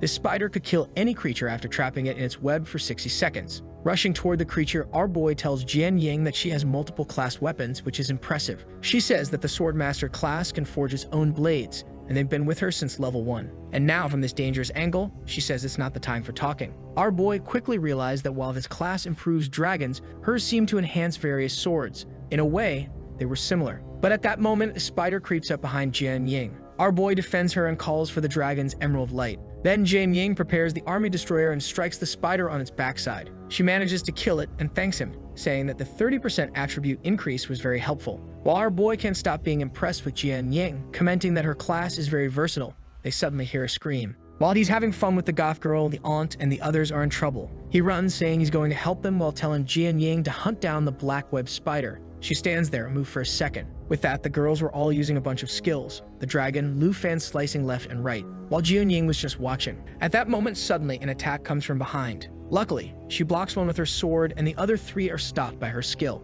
She starts running, but Lu Fan tells her not to stray too far with that injury. The other girls then tell him to go help Jian Ying since they were managing with the buffs. Our boy runs off and says he's leaving things to the aunt. After walking through the forest and passing under a web, he finds Jian Ying face to face with a black spider. However, unfortunately, our goth protagonist is all beaten up. Lu Fan keeps moving forward and tells Xiao Fi to use another emerald light. She turns and says she can handle it herself. But at that moment, the spider activates its ability that kills the target after 60 seconds. Lu Fan rushes past her and tells her to stop being distracted and follow the opportunity he was creating. With that, he activates a claw transformation skill that depended on the Emerald Dragon's power. He prepares the attack and sends a slash at the spider. The creature is cut in half, and Jian Ying is impressed that he took it down with just one attack. Even though he was ranked above her, his attack was as strong as her mountain destroyer. Lu Fan tells them to keep advancing together and uses the ring's speed buff. She sets her swords to circle around him while our boy moves forward. And now our goth girl wonders why, even seeing someone so strong ahead of her, all she could feel was peace.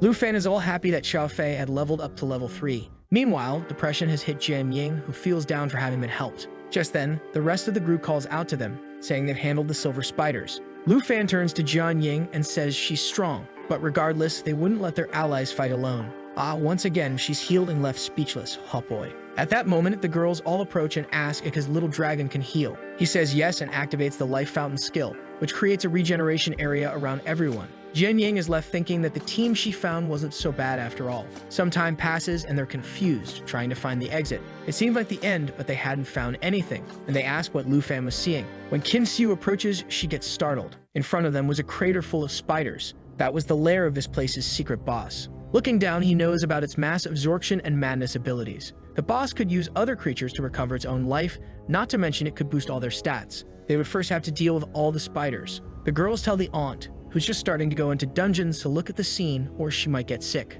She says she's strong and decides to take a look. A second later, she's vomiting against a tree, saying it's too disgusting. Jian Ying says that no matter what they decide to do, they'll first have to deal with the smaller ones. And Xiaomin mentions that other teams use a strategy of luring the small ones while others handle the boss. The problem is that this would take about 4 days, and the aunt says she didn't bring that much food. Obviously, Lu Fan raises his hand and says they don't need to follow other teams' strategies. The girls ask if he had an idea and what he was thinking of doing. At that moment, our boy just yells and calls for Xiaowei, telling her to assume the destroyer form. Xiaomin and Jian Ying are startled by the creature's presence, and the spider boss starts screeching up. That's when our boy tells Xiaowei to leave all the small ones to her. With that, she jumps toward the hole, and right then, he activates the cataclysm. Everyone is startled, and Jian Ying comments that it has as much power as a legendary dragon. Our boy then tells Xiao Fi to put his buffs on Xiaowei. Now he's really overpowered, using one dragon to strengthen the other. Man, the buff increases the stats a lot. The strength basically doubled. The spider boss starts screeching and sends a bunch of minions at everyone.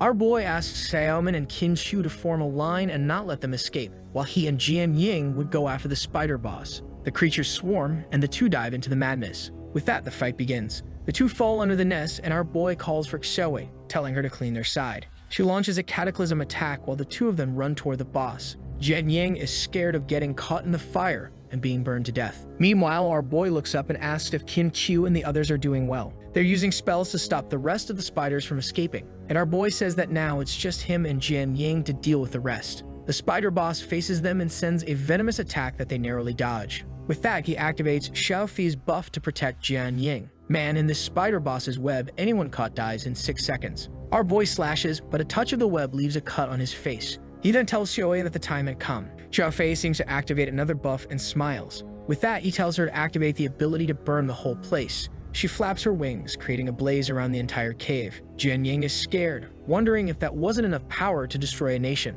With that, the creatures are flying up burning. Meanwhile, our boy cleared the webs and calmly walks toward the boss. The Jade Dragon leveled up to level 5 and even received a new ability. And now comes the moment everyone was waiting for. The evolution of the little green healing dragon too. The little dragon girl, right guys?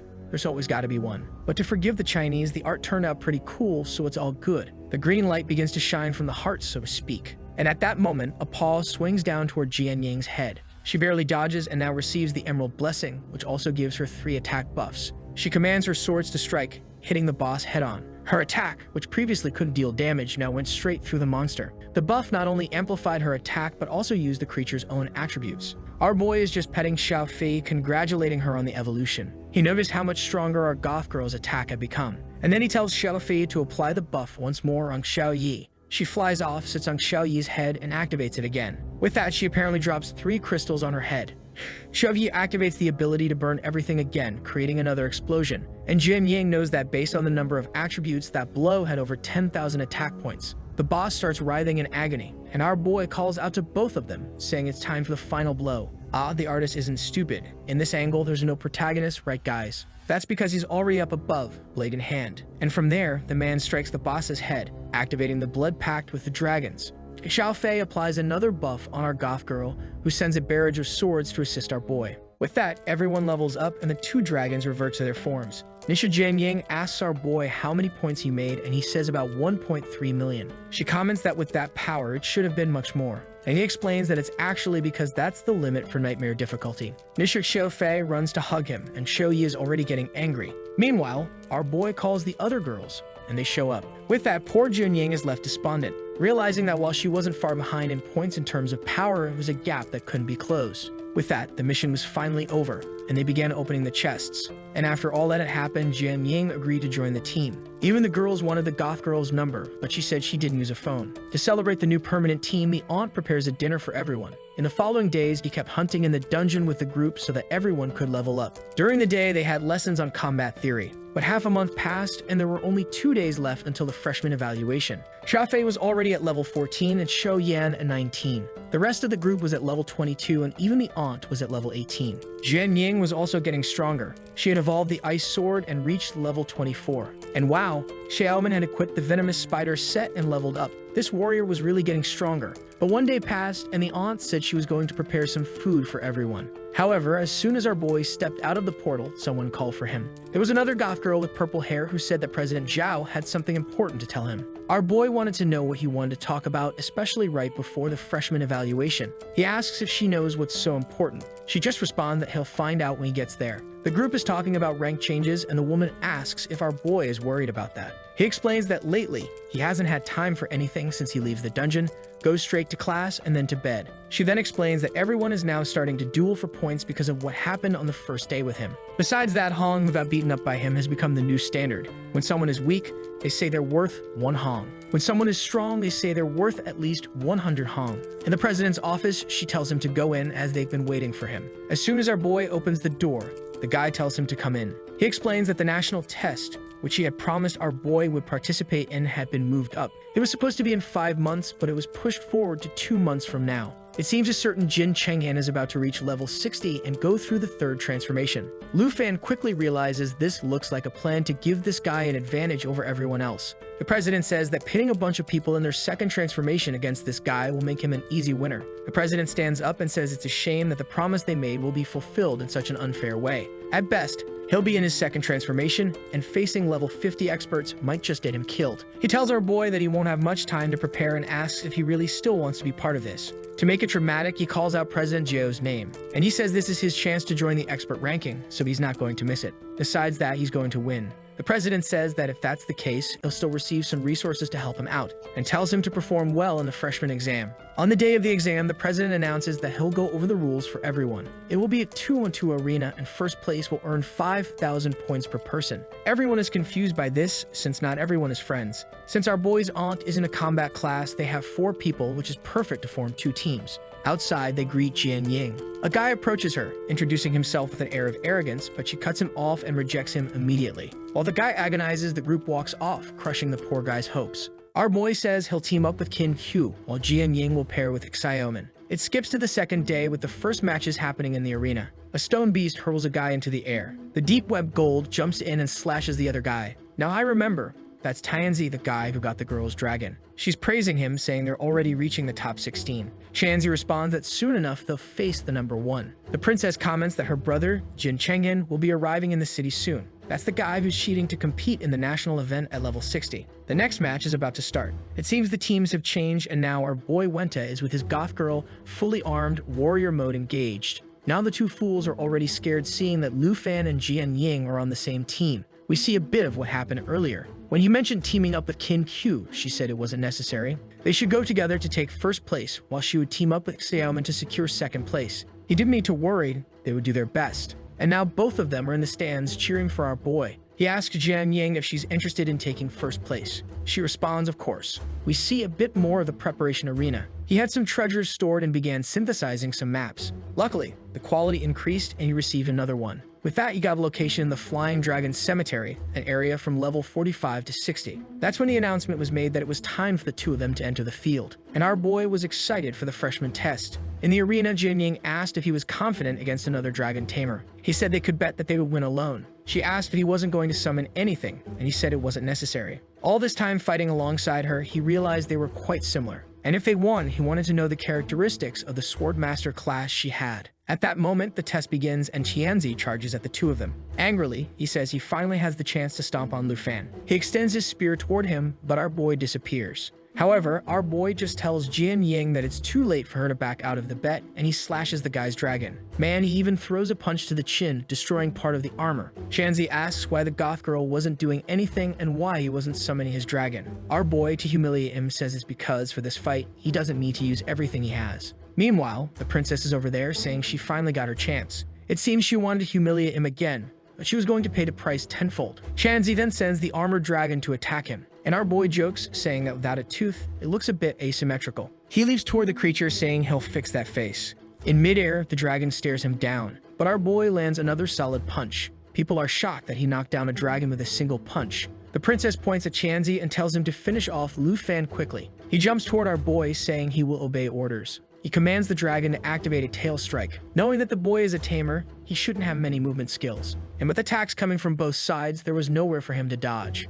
However, the blows hit the ground and nothing happens. Our boy was already sitting on the remains of the creature's prey and asks if that's all he can do. Shanzi knows that this earth dragon is many times stronger than a beast of the same level. But even so, our boy wasn't having any difficulty. Suddenly, the princess tells Tianzi to get out of the way. She asks how he's at such a disadvantage when the boy hasn't even summoned his dragon yet. She couldn't recommend him to her brother or even send him to the Taichi kingdom. She uses her ability on the dragon, saying that apparently the princess would have to solve this. Lu Fan remembers that this ability turns the person into a monster, and the earth dragon becomes all distorted and shrouded in a purple aura. It roars upward, and Lu Fan knows things just got complicated. In the arena, everyone comments that the creature looks more like a demon from hell. A frightened Jian Yang starts activating her swords, but our boy tells her to wait and not forget about the bet. He had already experienced this ability once before. At this, the princess tells Jian Yang to attack and take advantage of the buff she gave her, while thinking she's going to steal that damn black dragon from this loser Lu Fan. The princess asks where the attributes are that he claimed were so strong he didn't even need the dragon.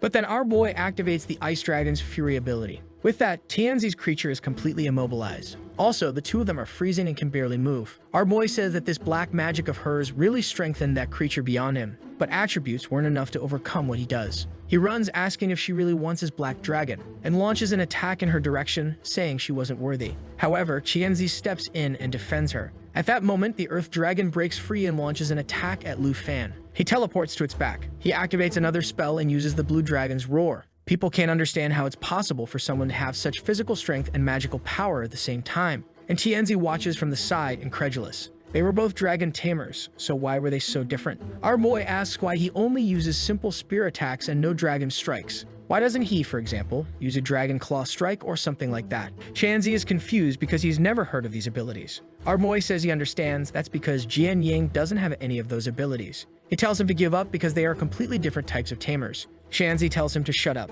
but Lu Fan tells him to stop selling his dignity and being a slave to that princess. Shanzi, however, curses him and tells him to stop with the moral speech. He says that what he's doing is because he lost the position of strongest tamer. He then looks at the princess and asks her to use magic on him that he's willing to risk his life for it. She smiles and says if that's the case, she'll grant his wish. She uses the magic and says this is his last chance. Lu Fan asks why he's so loyal to that princess, knowing her true nature. He responds that the princess did everything for him when he was a nobody, and to become someone of high status, he had to repay that kindness. For the princess, he would do anything. At that moment, he charges at Lu Fan, activating the dragon's spear strike. Our boy just says that instead of hate, he's feeling more pity for him. He activates the extra agility ability and calls for the storm dragon. Shanzi is startled, and our boy delivers a dragon fang strike. Man, the transformation didn't last long. He just apologizes, releasing smoke. Meanwhile, the princess is scared and knowing she's next. She falls backward, saying that if our boy touches her, her brother will seek revenge. But our boy lands the first slap across her face and tells her to go ahead and let her brother know because there's something he owes him. With that, she's left devastated while everyone laughs at her. The president asks everyone to be quiet. He announces the end of the match with our boy and Jian Ying having won. To be honest, I would have preferred if she had participated a little more, right? She was just watching. What's up with that? However, the president turns to another staff member and tells them to take Lu Fan to his office right away. In the office, the president says he's learned about his connection with Princess Jinsu, but he'll have to understand that now he'll face criticism because of it. Our boy says he knows the princess was manipulating Tansy. The president then hands him something, saying this is why he was called there. He also tells him to stop participating in the event because there's no longer any need. Our boy asks if his performance was bad, and the president says it's actually the opposite because they realize he's strong enough to participate in the national test. On the tablet, there are some secret dungeons that are extremely expensive to buy. The president says he can choose one and they'll try to win it at auction. Our boy comments that it's expensive, but the president says they won't spare resources to help him get stronger. That's when our boy says he's found what he wants: the Flying Dragon Cemetery, which is a dungeon above level 55. The next day, the semifinals with our boys group are announced. However, the president announces that Lu Fan's group has withdrawn from the competition. Everyone is confused, wondering if it's because of yesterday's incident. In the dungeon, our boy apologizes to Jian Ying, saying she can't participate because of him. She says it's fine since they'll get the points either way. Besides, she was excited to be in this secret realm with him, as there would be a lot more experience to gain. At that moment, a red-haired guy from above calls out to them. He comes down and tells them not to worry. He introduces himself as being from the secret guild of hunters, known as the Black Rat. Our boy points upward, and the guy says it looks like they're here for the Flying Dragon Cemetery, and he informs them that since they won the bet, they should follow him or her. I'm not sure. Up ahead, she says they spent a lot of money and asks for their levels. Our boy says he's level 25 and Jian Ying is level 24. The Black Rat is shocked and asks if they've lost their minds since that place is meant for level 55. He says he'll contact the academy because they must have made a mistake. Our boy was about to tell him not to worry when part of a tree got cut down. The trunk toppled over, and everyone started running. In that moment, Lu Fan activated the Blue Dragon's ability and electrocuted the flying creature. The Black Rat was confused and asked if he was really just level 25. After all, that was a level 50 creature. Our boy simply told him not to worry, that those creatures weren't a problem for them. I think the guy says, all right, and then says he'll show them the way. A bit later, he opened up some bushes and said that was the entrance to the Dragon's Cemetery. The teleport was connected to that tree. He then departs, saying his job there was done. However, our boy wanted to befriend him as this guy manages secret dungeons and he might need more information. The Black Rat was a bit confused, wondering why. Lu Fan told him not to worry, he would always pay for any information. Since he was looking to negotiate just for locations, he figured there wouldn't be a problem. The guy says, all right, 100,000 for the information, and we'll be friends. Our boy shakes hands and says the deal is done. The Black Rat is impressed, wondering if all the people at that academy are this rich. Meanwhile, Jian Ying says she's heading out because he talks too much. Lu Fan is excited because at the top of the tree is where the map is pointing them to go. But at that moment, both of them are startled. A horde of level 50 flying dragons was coming their way. Our boy tells Jian Ying to get ready. There's a girl at level 25 killing level 50 creatures. She throws her sword into the air to get the dragon's attention. But one of them comes straight at Lu Fan. He summons Shou Yi, who arrives with her mouth full of fire. At the same time, Jian Ying feels a creature coming from behind. In full swag style, she dodges. She hurls a sword at its head and finishes another one off. However, that's when she realizes she's fallen from the tree. She starts calling for her broadsword to fly out of there. The problem is that in the middle of the fall, it looked like the dragon was going to reach her first, but our heroic boy throws himself toward them. He finishes the dragon midair and extends his hand to her. With that, she grabs it and he sinks his dagger into the tree. After slicing through a lot of stuff, they finally stop. Our boy tells her to be more careful since their destination wasn't down there. Blushing, she says she's been saved again. But at that moment, they both notice something else approaching. Out of nowhere, a giant white dragon passes by the two of them. Our boy calls for Shou Yi, who's all beaten up, until a skeletal dragon appears in front of her. The creature lunges to bite her, and she's just standing there. Man, it looks like it hit her hard. Our boy jumps with Jian Ying, and the two face the berserker bone dragon. He tells her not to worry. Shou Yi should be fine. With that, he starts running, but Jian Ying warns him to be careful. Our boy calls for Shou Yi and tells her to enter destruction mode. She was indeed in the dragon's mouth. She shifts form, destroying the creature's entire jaw. He immediately summons Shou Fei and tells her to give the Emerald Blessing. With 3 crystals on her head, he calls Shou Fei to come along. He leads with his dagger and she lets out a roar. The creature is stunned and Lu Fan lands another blow. But suddenly, it activates a bone storm and starts tearing everything apart around them. Suddenly, a red attack streaks across the dragon's head. and a sight starts dismembering it.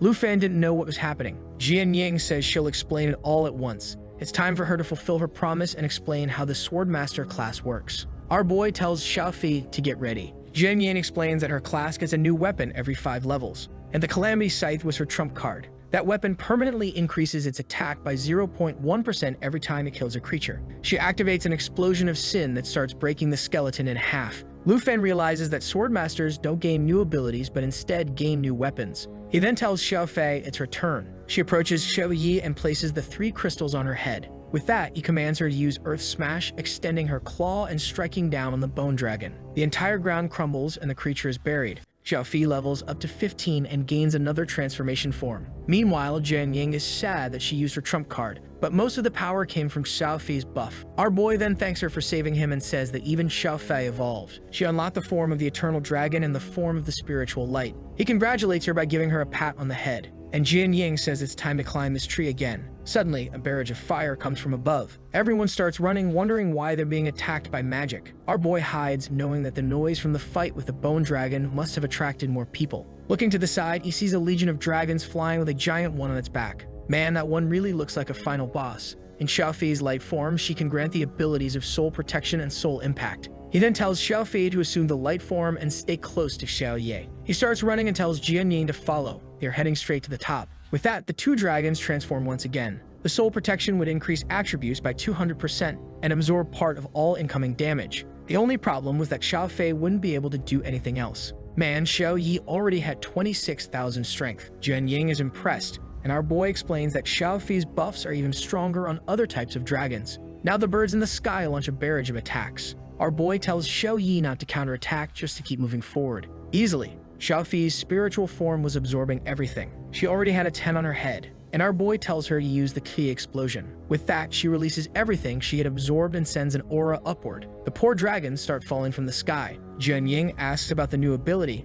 and our boy explains it to her. She's impressed to see that the dragons had evolutions far more complex than the weapons. Our boy then stops and says the boss was just ahead. A level 60 steel dragon. It uses a steel charge attack that destroys any creature with less than 10,000 points. Jian Ying warns him to be careful, but our boy tells her not to worry. And once again, he tells Xiaofei to activate the soul impact. With that, Xiao Yi is surrounded by a green energy, and our boy says now it's her turn to handle this. He activates the dragon's inspiration. And man, with that, she reached 34,000 strength points. She slams her paw into the steel dragon's neck while Xiaofei fires a laser. Whoa!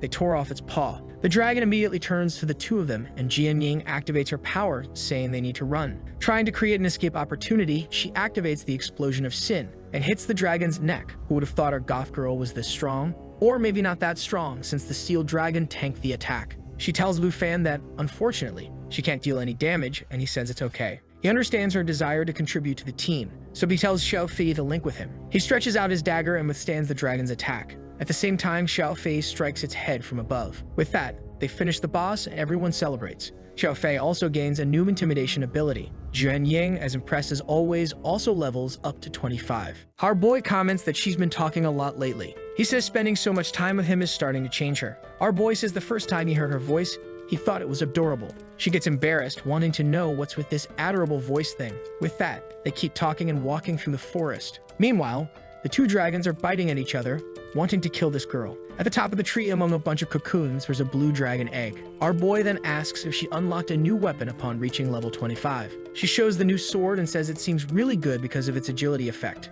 The sword could split into thousands of peeled blades, each dealing 10% of the original damage. Our boy says that when those swords level up, they'll be really powerful. However, Jian Ying is just thinking that even at level 25, those swords wouldn't do anything compared to his dragons. She realizes she's feeling a lot of pressure being in a team with him, as she's always comparing herself.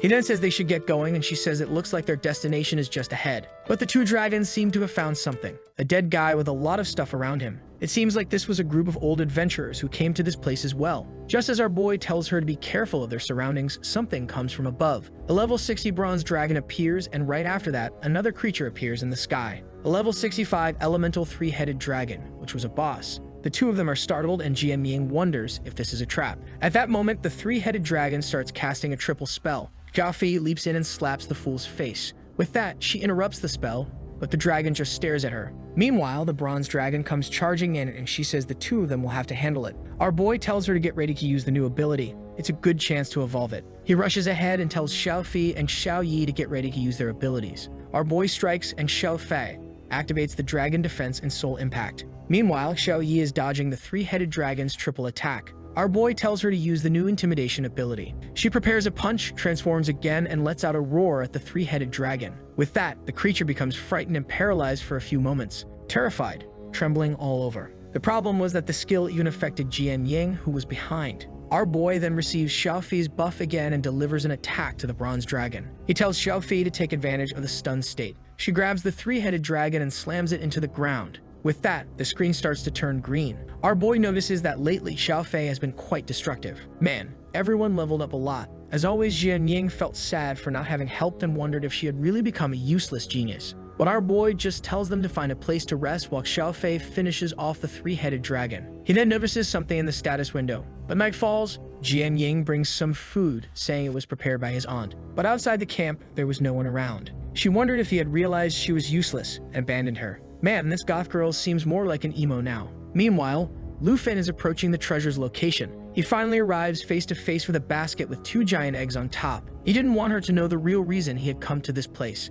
However, the eggs crack and the soul of the Dragon King emerges. The status window says level 1, but our boy says it's level 70, so I'll believe him. He prepares and tells them not to underestimate the level difference. The dragon leaps toward them and he says they need to take this seriously. Meanwhile, Jian Ying is only hearing the noises. She imagines that since he always has to save her, he must be tired of having her in the group. She didn't want to be an obstacle anymore because he wanted to conquer this place. She recalls all the moments when Lu Fan told her she'd get stronger, like when he thanked her for saving him. She started thinking that if she wasn't as strong as him, she'd have to find another way to help. Meanwhile, our boy is still fighting. Killing a level 70 creature alone was quite tough. He told Xiaofi to prepare the lava hell while using Xiaofi's buff. She activated both attacks and went toward the Dragon King. One hit landed squarely on its chest and the flames started to spread. However, the soul would shake off any physical resistance and went after Lu Fan's back. Our boy, startled, tried to activate Xiaofi's spiritual form in time, but the dragon was bombarded by a rain of swords. Our boy didn't know what had happened. Obviously, Jian Ying had arrived to help our boy. This was the new ability she had received, and she told our boy not to worry,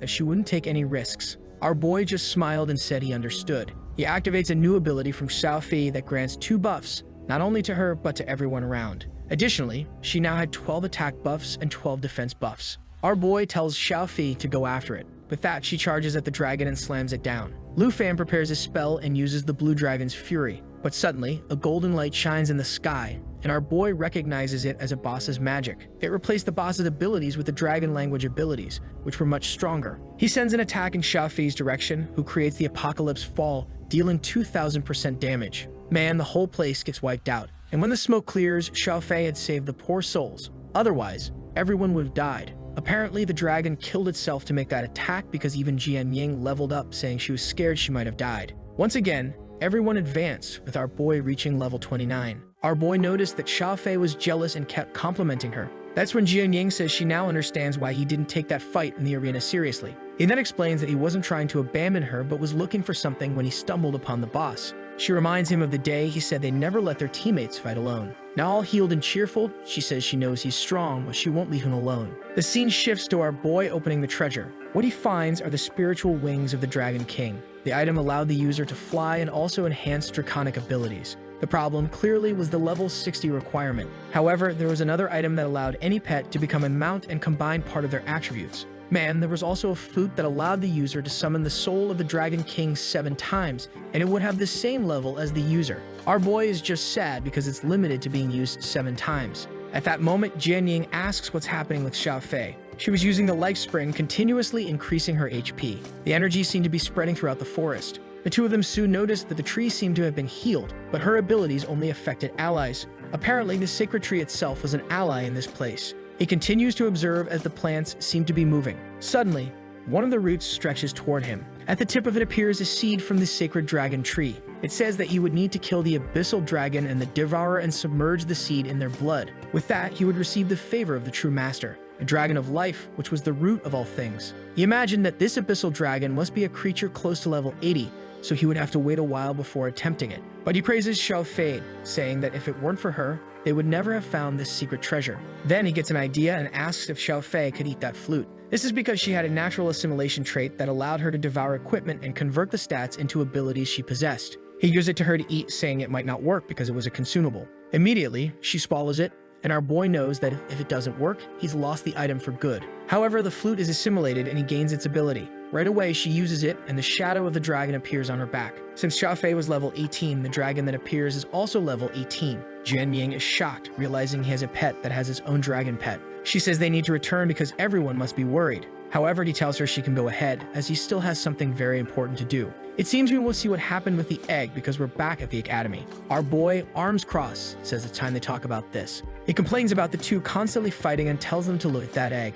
Another family member was about to arrive, so they should treat this new one well. The item is a stellar dragon egg, and our boy says to consider it a new member of the family. He uses the ability, eager to see what will hatch this time. However, the talent doesn't activate, and the egg remains intact. That's when he sees that to hatch another creature, he needs to become a dragon master by reaching level 30. But considering he was already level 29, it might not take too long. He then tells the two that tomorrow will be another day in the spider forest. The next day arrives. Qin Shu and Xiaoman are knocking on the door, wanting to know where our boy is. He wakes up groggy and she tells him he needs to check out this post that's been circulating around the school. He's confused, wondering if he was woken up to look at a social media post. The message said that Lu Fan dropped out of that championship match because he was afraid of losing. He asks who these people from the Fengyun Pavilion are, claiming he's scared. She explains that the group has the Academy's number 6 and number 3, with more than 30 members. Our boy feels a bit disappointed that he's the school's number 1, but everyone thinks he's afraid of these Fengyun Pavilion guys. Xiaoman explains that the leader of that group, Jiang Fengju, said he's going to take Lu Fan's number 1 spot. This could also cost him his qualification for the national championship, and our boy already understands what Jiang is trying to do. However, he just smiles and says that if they want fun, they'll get it. He borrows her tablet and says he's going to respond, as that's what they're looking for. The scene shifts to the arena area. A member of the pavilion named Xu Jing sees the message on his laptop and informs the leader, Jiang Fengju, that Lu Fan has responded. At that moment, two side characters charge at him. However, the real side character activates his power and sends out a bunch of clones. The side characters of the side character are impressed with the side character. But that's it, right guys? He smashes them and they fall to the ground because, well, you know how it is. Xiaoman shows the post and says he needs to check it out. The leader says that Lu Fan is very arrogant for challenging the entire pavilion. He tells them to respond, telling Lu Fan to come to this arena after tomorrow's final. And obviously, the entire pavilion gathers because that's what he wants. He's going to show this guy who the real number 1 is. In the post, our boy called them trash and said if they really want to know who's number 1, they should challenge him to a duel. The girls commented that today the pavilion would be participating in a semifinal, and they could go watch. However, our boy was far more interested in going to this secret realm to keep farming. That older aunt is still growing, guys. She tells our boy to be careful and not to be too overconfident. However, Qin Q says that since he's number 1, people will think he's scared if he just goes to watch. The aunt suggests disguising him, and the next second, he's in the arena looking not suspicious at all in this outfit. But with a smile, Hank says no one will recognize him like this. Except at the moment they announce the match is about to start, Lu Fan stands up. She asks why, and he just says this isn't interesting and that he's going for a walk. Meanwhile, the director is just observing. Or maybe he's not the director because he's knocking on the director's door. He's asking the person inside if they've heard about the challenge between Lu Fan and Jiang Fengyan. But their voice tells Shengming to let others handle the matters between the freshmen, as he doesn't want to be informed. However, Shengming is worried about what might happen and that the pavilion members could end up in a hospital like Lu Fan's last target. But their voice says he should be more concerned with the envoy from the Dragon Capital who's coming to check on Lu Fan. He then asks how Lu Fan's preparation is going.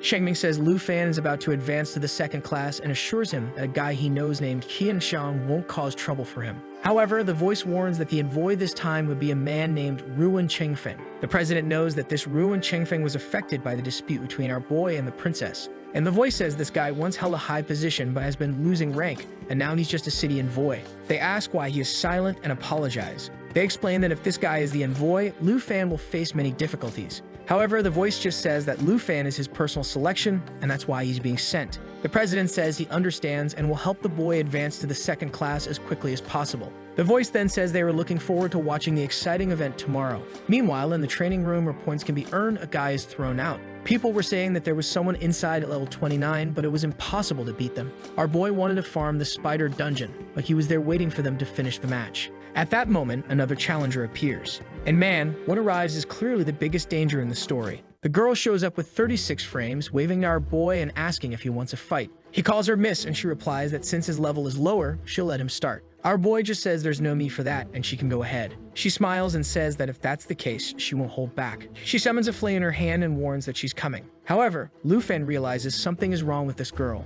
She's already transformed and even pulled out that little devil's trident. In a second, she vanishes and reappears behind Lufan, saying she's different from the others. She goes in for a stab, saying it's good that he's giving it 100%. He turns, manages to defend himself, but is thrown far away. Already wondering what level this girl could be to be so strong. Man, I don't know what level she is, but I agree that she's strong. She's not the type to hold back and says that if he's only going to defend, she'll have to teach him a lesson. Our boy says he understands, and with that, the two charge at each other. A frantic exchange of attacks begins. The people outside are all startled by the noise and wonder when it will end. At that moment, it's announced that the match outside in the arena has ended. The pavilion team had won, and Sujing says he heard that Lufan came to watch their match. Fenjin throws his hand up and tells Lufan that his arrogance will end. In tomorrow's fight between the two, he wouldn't last a minute. However, the girls are all wondering where he's seen Lufan since he left a while ago. Our boy is in a much better fight. Or rather, he's in a much more dangerous fight, trying to figure out who this powerful senior is. She lifts his cap and says he's getting used to her movements too quickly. However, Lufan had already realized that if she wanted, she could have finished him off much faster, so why was she dragging this out? The older sister says he seems like a man with little energy, but he has a handsome face. She gets closer and asks why he's been hiding it. Even our unstoppable Lufan is a little flesh-right man. He apologizes, saying that unfortunately, he has to take this call. Then he tells her that he has to go, but first he wants her contact. She replies that she didn't think he was bold enough to ask for the number of a girl he just met. He is all flustered, saying he just wanted to plan another training session. But she doesn't give him her number and says if he wants to see her again, he should just open another one of these point rooms. Our boy is left wondering if she's a teacher. After all, he clearly didn't stand a chance against her, and in the end, he still earned the 100 points. He runs out, desperately calling for her, wanting to at least know the identity of this crazy woman. However, at that moment, someone calls out to our boy. It's his aunt and her friends, wanting to know why he's in such a hurry. He heads toward them exhausted, wanting to know who that mysterious woman was. The next day, it was the match between the pavilion and our boy. Fenjin brought everyone,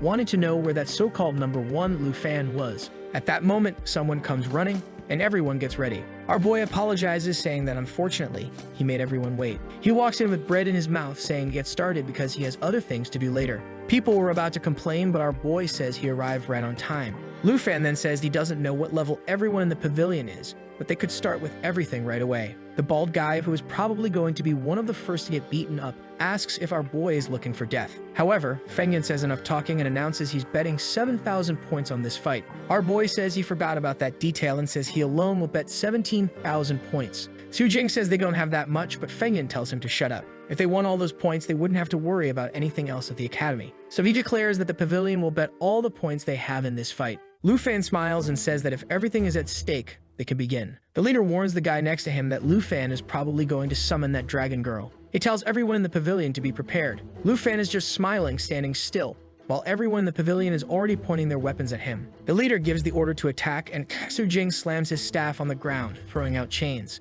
That magic would immobilize Lufan for 5 seconds, and everyone jumps toward him, wanting to finish him off before he summons the dragon. However, Lufan easily breaks free and draws his dragon dagger. The leader strikes, not understanding how he easily freed himself from the control. At that moment, Lufan grabs him by the chest and throws him to the ground like a fool. Everyone is shocked that Lufan had thrown the guy to the ground without any effort. Sujing activates another spell and reduces Lufan's movement by 75%. He seizes the opportunity to cast a second spell and sends a barrage of explosions in his direction. However, Lufan is unharmed and smiling, asking if that's all the top examinees had to offer. Stepping on the leader's head, he says it looks like they were nothing special. Sujing wonders why Lufan seemed unharmed even though the magic hit him directly. Obviously, with a 10% increase in attributes due to the patches, none of that did any damage. Poor Fenjin is still underfoot, trying to break free. He uses his ultimate skill, creating a bunch of clones around Lufan. While Sujing is in despair, the rest of the group says the leader will finally win now. Our boy raises his hand and says that since he won the championship,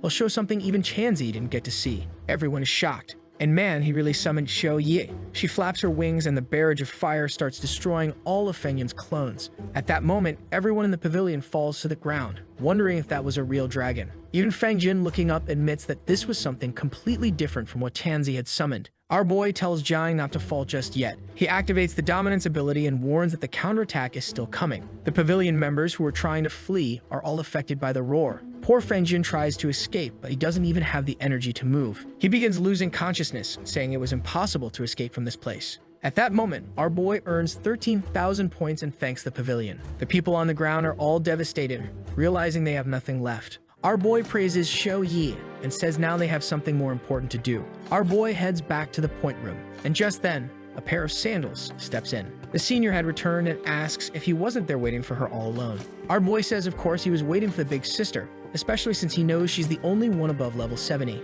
She hadn't noticed that he'd set that level limit in the room. Meanwhile, in the arena, they examine Fengyun's body. Shaming thanks Lu Fan, saying it seems like he held back. Even though everyone had fallen, no one was in any real danger. Back in the room, the mysterious senior asks if he's plotting against her. Our embarrassed boy explains that he set the limit, so clearly she's not a senior since she's such a high level. She asks if he knows her identity and says maybe she's a teacher. She laughs and says if that's the case, he can call her senior. She approaches, saying that now that he's not hiding his face, it's much better to look at. She warns him that if she sees the minimum level limit next time, she won't enter the room. The danger transforms, saying she saw him use some of what she taught him in that fight against Fengyun. Lu Fan smiles and says it looks like she watched the match. She says yes and thanks him for putting everyone to sleep as soon as he summoned the dragon. Our boy thanks her for the compliment, but admits he still has a lot to improve in close combat. At that moment, she almost lands a spear strike to his face. Man, she really hit him? And he asks why she did that. Now a bit angry, she says he's still too weak to be showing off his humility. Man, the poor boy can't even be humble.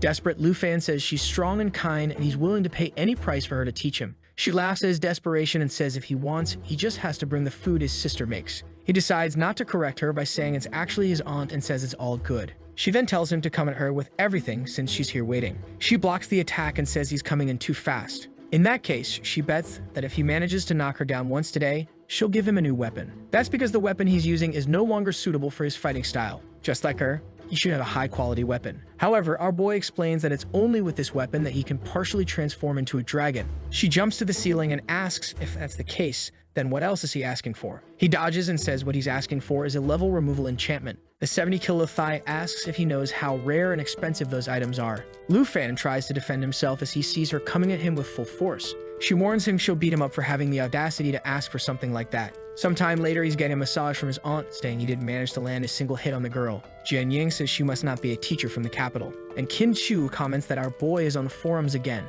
But this time, it's our boy, and in this photo, he looks like he's in Yujio, with that card in his hand. Jian Ying says that now, with this, he must have taken over the pavilion and will be idolized by its former supporters. However, Lu Fan says he's not too interested in that, as he just wants to focus on his objectives. Jian Ying then wants to know what those objectives are. Next scene, they're back in the arena dungeon for our boy to level up. After numerous tries, this had become incredibly easy. And finally, our boy reaches level 30. King Chu was happy while the aunt, as usual, was throwing up. The girls were excited for him to go to the class change hall. Walking through the academy, now everyone recognizes him as the guy who took down the pavilion. The boy even got a fan club, and that girl over there is holding the Yu Jiao photo in her hand. Haseoman says it seems her friend was right, and now everyone has become a fan of our boy. The aunt then says they'll have no choice but to change his outfit again. Now, every time he goes out, he'll have to wear a hood, mask, sunglasses, and a cap. Our boy apologizes for being such a hassle to walk around with. Haseoman says she wishes she were being followed by a bunch of people too. Jian Ying says no one at the school has ever reached the second dragon class,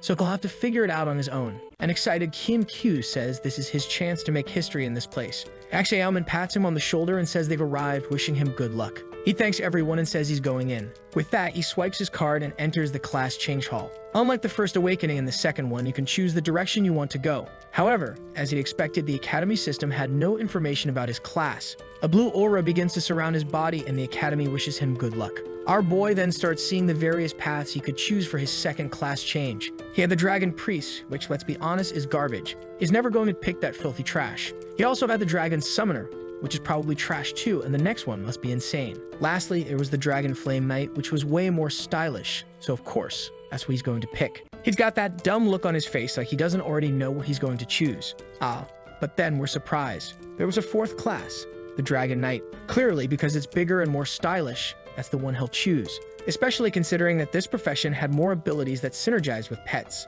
Obviously, our boy says it's the one that suits him best, right? Outside, everyone's talking about the class changes, and I found it strange that it was taking so long. The aunt asks for patience because this must be a very important moment for him, and Jane exaggerates, saying his choice could change the direction of the era they live in. When Qin Chu mentions the importance of it, our boy appears. All the girls, excited, turn around eager to know what his new class is. Our boy says he'll explain everything at home. His stats had increased a lot, but the most important thing was that the contract now had 3 slots. On the way, the aunt asks if he'll have to learn how to ride a dragon. He says one of the reasons he chose this class is that he already has an item that will help him do that. All he needs is for Fee and Shoei to reach level 30 and then it will be available. However, the aunt is concerned, saying that riding dragon girls sounds a bit strange. Our boy tells his aunt to stop imagining weird things when someone appears and says he's finally back. It's Mrs. Dangerous and he asks why she's here. She says she should have given him her contact because apparently he wasted a lot of time. At that moment, Xiaoman says, "So this is the aunt who trained him so hard he came home exhausted." But the curvy one asks the aunt if she's Hank, the one who makes spiritual food. She confirms, and the mysterious woman says she'll need the boy for a little while. The girls are confused, but she says it's just for a few tasks in Dragon City. The aunt says that if that's the case, she can take him, but to bring him back before dinner. And the curvy woman says she'll return him in one piece. Watching quietly from the side is Jin Ying, and our boy wonders why he doesn't have a say in any of this. The scene changes to her speeding through the city in a car, and our boy is on his phone. She asks why he's so quiet. He responds by asking where they're going. She says it's obvious, they're going to buy him a little present, an extremely rare enchantment known as level removal. Man, but it's going to be competitive since they've arrived at an auction. He asks what they're doing there, and she says it's obvious. The item is going to be auctioned off. He remembers that getting the right to go to that dungeon was extremely expensive, and he tells her that maybe it's better for them to give up. But she just asks where his excitement is and says she's a lot richer than he thinks. Our boy doesn't want to owe her too many favors and says he'll find a way to pay for all of this. With that, the announcer welcomes everyone to the Tianhua auction house.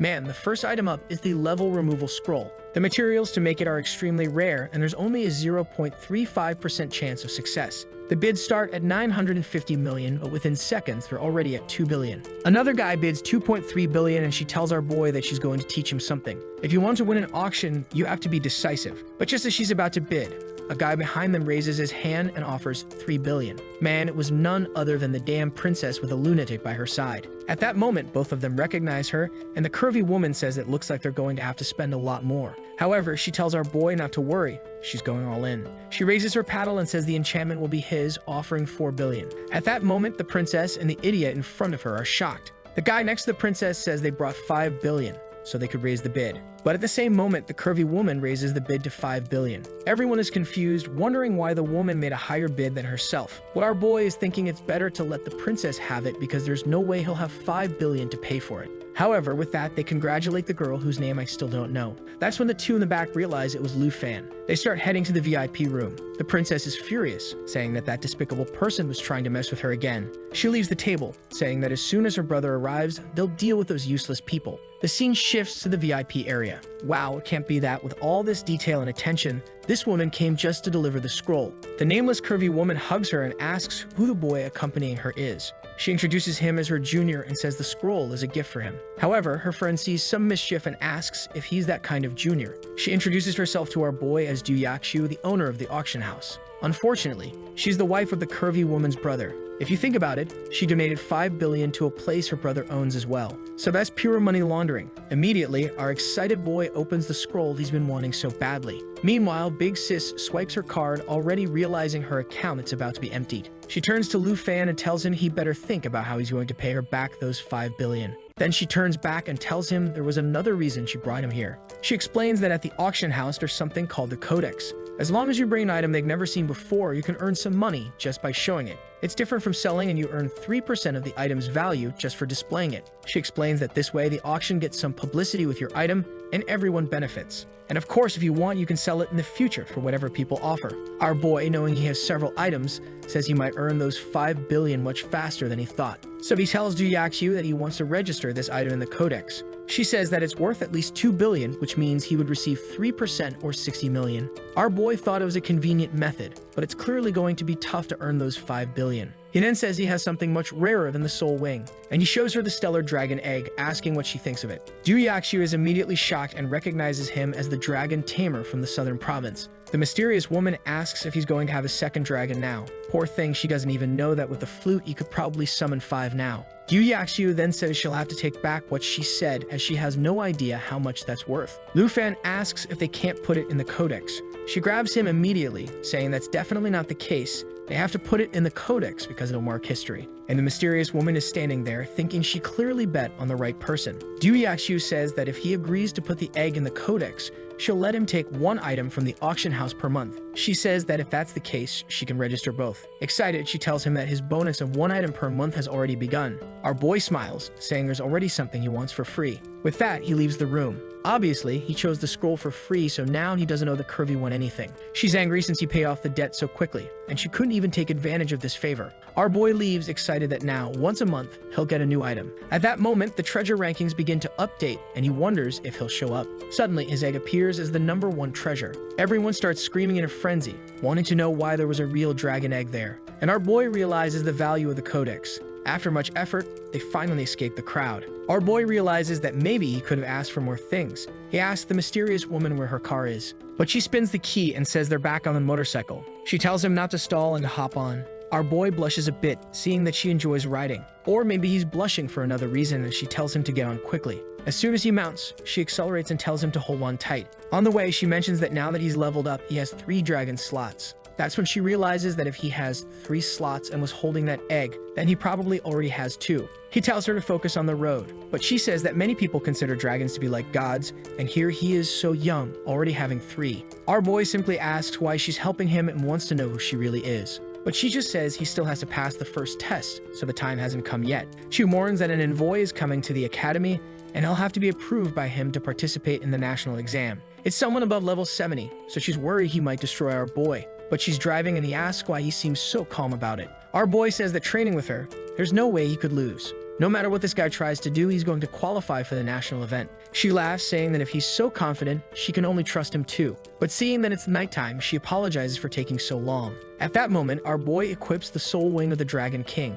He approaches her hand and tells her he's about to speed up. She better hold on. Manny took off flying, but it seems her motorcycle went even further. With that, he drops her off in front of the academy and says he's heading out. She waves goodbye, thinking that this boy is quite a being. She thought she would have to escort him to the door and ask him to go in, but that's fine. She likes it when the guy is a bit more passive. Man, this woman was definitely having some thoughts about our boy. Meanwhile, our boy is back home with his dragons, all asleep like him. But now, with no other distractions, he finally pulls out the stellar dragon egg. He tells the two that it didn't work out last time, but they better remember to get along with whoever comes out of it. He begins activating the taming effect, telling the third one to appear. A light starts to shine and the two are curious to see what's coming. A bunch of stars and constellations begin appearing in the sky. When our boy looks down, the stellar dragon, all blue and black, was right there on the ground. It had a damage absorption ability and an ability that caused area damage. And our boy immediately sees that it's a combat type with physical damage. The most impressive thing is that it seemed to have doubled Xiaofi's initial stats. Not to mention that at level 20, with these base stats, it would already surpass 10,000 points. He thought Xiao Yi was specialized in physical attacks, but now he sees she's a bit more magical. Not to mention it had a stellar scale ability that seemed really good for absorbing damage for 60 seconds. As soon as our boy turns around, the dragon goes to punch Xiao Fei. When he sees them all surrounding him, he says it's time to name their new sister. Here he goes again, certainly with another Xiao name. He decides to name it Extinction, which means star. Xiao Yi doesn't seem to like it, and our boy says he'll try to come up with a better name later. But seeing the little dragon so calm, he figures the name must be fine since it didn't get irritated. The scene then shifts to the country of Tai Chi in the level 60 area. A group is in the middle of a desert. A knight asks Shengyan what the problem is. This guy is the princess's brother, and it seems she asked him to avenge her against a certain person. The girls in the group ask if she's being humiliated over in Dragon Country. The brother says yes, and apparently it wasn't just once. That girl, even as she grew up, was still pampered by him. A guy with glasses asks if he's going to Dragon Country to kill him, and Chengyan just replies that of course he is. As her favorite brother, he would help eliminate any problem she had. And he says that when he gets the last piece of the cursed set, he'll head to Dragon City. Not only will he help his sister, but he'll also destroy that country's future. The strongest person this year will be from Tai Chai. The group says that if he participates, victory is guaranteed. In the following weeks, Lu Fan's life calmed down and he regularly had intense training sessions with his teacher. The best option was still the Spider Cave, so he kept going there every day to level up his dragons. The girls in the group had all reached level 30 as well. Now they were excited to evolve to the second tier. And now that his entire team is about to evolve, they can finally go to a more advanced dungeon. Jian Ying unlocked the Sword Dancer class. Since she's not the strongest, it's a class with effects that can help the group more. Qin Shu, on the other hand, decided to follow a more aggressive path, given that Xiao Fei handles the healing. Our boy comments that only one more is left. Xiaoman seemed really excited and Qin Hu asked what class she got. With all that excitement, it seemed like it must have been something secret. What she unlocked was the Water Ripple Swordsman profession, which is part of the magical fencing set,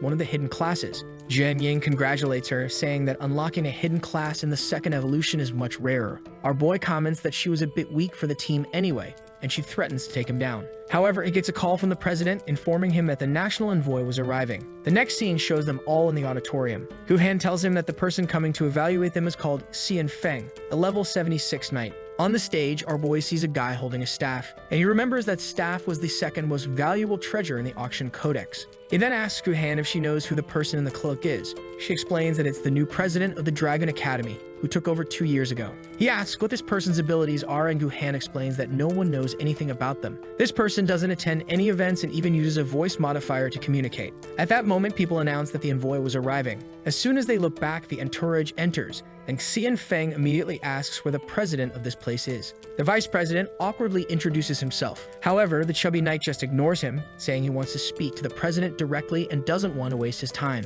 He asks if all the candidates have arrived. The person in the white hood simply signals yes, and the vice president says there was only one candidate named Lu Fan. Our boy notes that this envoy seems like a tough guy who has been through many life and death situations. And Gu Han says that everyone is taking a big risk by recommending only him. The envoy says that if they chose just one person, it seems his opinion doesn't even matter. The vice president, however, responds that he's sure Lu Fan will impress him. Xian Feng laughs and says the boy does seem promising. A level 32 Dragon Knight, champion of the Southern Province, and also the #1 among the students. He approaches our boy and says that his life must be so easy that he probably doesn't even understand the struggles of other people. Lu Fan already realized that this guy was full of hostility toward him. And Xian Feng says that since the academy trusts him so much, it's time for him to take a test. Man, he immediately strikes, and our boy defends himself. The people tell him to take it easy, because he's a level 76 testing someone at level 32. But the envoy keeps throwing attacks, saying that since he was chosen, he must pass the test. His mission was to select 22 people to represent the nation, so he couldn't go easy on this guy.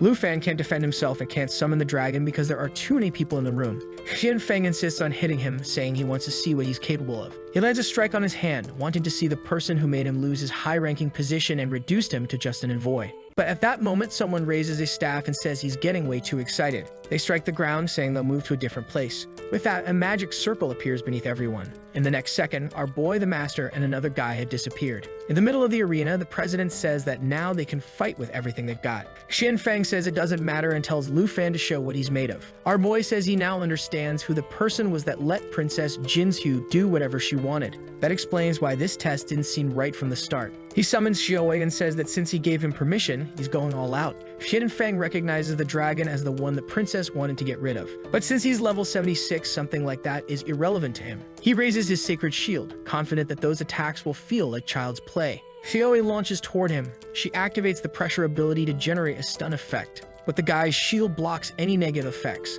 The vice president says it looks like it's going to be tricky since last time that move into the pavilion. Xian Feng says that's not going to work on him, but suddenly, without realizing it, he drops to his knees. The fear ability had been applied. Our boy approaches and asks how the envoy plans to assess him while kneeling in the middle of the fight. Xian Feng activates an ability that removes any stun effects and makes him immune for 2 minutes. He jumps toward Lu Fan, asking how he dares to try and humiliate him. But our boy stretches his arm to the side and asks if he really thought he was still taking it seriously. 2 portals appear and they're confused about what's coming next. Lu Fan simply says he's going to do what was asked. He's going all out, and it's time for Xian Feng to take this seriously. Xian Feng is shocked, wondering if Lu Fan really has 3 dragons. The vice president was about to intervene, but the president stops him. Our boy asks what all this talk of 3 is about. He activates Xiaofi's ability and summons 2 more bone dragons. Poor Xian Feng is trembling. The 2 wyvern souls have entered the field. The vice president wants to know since when Lu Fan had 5 dragons. The person behind the hood says it's a surprise to them too. I'm starting to think it's that trainer, right folks? Probably her for sure. Our boy then tells the special envoy, "Do you think I'm qualified to go to the national championship now?" Xian Feng wonders if he's really going to be defeated by this kid. He activates the Divine Light Protection, but Xiaofi's attack lands squarely on his head. The vice president is worried that the poor guy might have been killed, but Xian Feng had summoned his mount, saying that Lu Fan was too young to think he could kill him so easily. Everyone notices that he seems to have fled, and the president says no one ever imagined the envoy would be beaten like this. Our boy compliments him, saying his mount really is impressive. But Xin Feng is convinced that without the summons, Lu Fan is nothing, so he just needs to land a direct hit. The divine protection still has 4 seconds left, so he plans to make the most of it. He warns that an amateur will always be an amateur. He charges toward Lu Fan, saying that even with so many dragons, he's still full of flaws. He uses the judgment attack, telling him to die. But Lu Fan had already activated Xiaoyi's protection. Shen Meng is shocked to see that only part of the shield had been broken. The worst part is that now his power is depleted, so he's in trouble. Our boy says that if it's a special envoy, there's no problem with doing this. The guy starts flying, wondering what Lu Fan is planning. What he didn't see was that Xingqian was already in front of him. With that, he gets electrocuted and takes a punch to the chest. The chubby guy falls to the ground like garbage. Our boy tells him to take a good look at himself. Where had the special envoy who came to teach him a lesson gone? Xin Feng was about to beg him to wait. But man, without mercy, our boy blows him up point blank. Smoke rises, and when it clears, poor Xin Feng is completely defeated. Our boy apologizes for killing his mount. But since he believes the national exam is something brutal, this kind of thing can happen. The vice president says that this should be over since it's clear that Lu Fan has already qualified. But Xin Feng tells him to be quiet because he's the one who decides when it's over. The vice president was about to say something, but the president says he won't last much longer. Considering Lu Fan's abilities, he knows that in theory, Lu Fan would be a perfect candidate. But Xin Feng won't allow it. No. Not this guy who made him lose his position and brought him shame. Xiao Fei was about to do something, but Lu Fan tells her to stay put. He easily dodges Xin Feng's attacks as Xin Feng complains that Lu Fan killed his mount. Regardless of what happens today, he's determined to kill him. He goes in for a slash but takes a kick to the chest. Man, the chubby guy goes down again. Our boy says losing your cool in the middle of a battle is extremely dangerous, and he warns Xin Feng that if he's trying to avenge Jinchu, he'll always be around for him to do whatever he wants. But he should remember that next time he shows up, he won't hold back. Xin Feng tries to get up but collapses on the ground, unconscious. At that moment, the vice president runs, telling someone to call a priest. The person behind says that Lu Fan hides it well, and she didn't expect him to have 5 dragons. The president asks how much power he really has, and Lu Fan explains that he hasn't even used the dragon's abilities. She then says that choosing him was the right decision. We all know who she is, right folks? It's definitely the teacher. While being hugged, our boy says she seems very familiar. The scene shifts to a level 60 region in the northern area. Someone sees that Lu Fan has qualified and comments that the boy is quite good. It's Reinhardt from Overwatch saying that Dragon City seems well represented. He calls for an officer who asks what the Lord wants. He tells him to prepare a griffin because he's heading to the Longdu Academy. The officer wants to know if he's really planning to abandon the northern front. He says not to worry, he'll be back soon. He just needs to meet the representative and handle a certain matter. Back home, our boy is frustrated. This time, the treasure points to a place over 1,000 kilometers away. He thought treasure hunting might be a good idea at the moment, but it looks like it's too far away. He then merges the treasure and receives a new map. But this time, it's a god level 1, and he immediately calls his friend from before, saying there's a place he needs some information about. But at that moment, a meteor is heading toward his house. Our boy was about to talk about the extreme northern region when something explodes right in front of him. Man, a hooded figure observes the destruction. He pulls an emblem from his pocket. As shadows emerge, Xiao Fei is already attacking. Not just her, our boy had summoned everyone to escape from the flames. The guy seems to be trying to teleport, and our boy tells him to stay put. He lands a solid hit to the face and immediately recognizes the man as the professor who was beside the president that day. Meanwhile, the girls are trying to escape, calling for the firefighters. The guy says that now that he's been seen, he has no choice. He throws a chain around our boy's arm and activates an ability to self-destruct and take Lu Fan with him. Lu Fan is confused for a second, but quickly realizes this guy's plan. The girls tell him to calm down, they'll help him. But the guy's fire core keeps building up.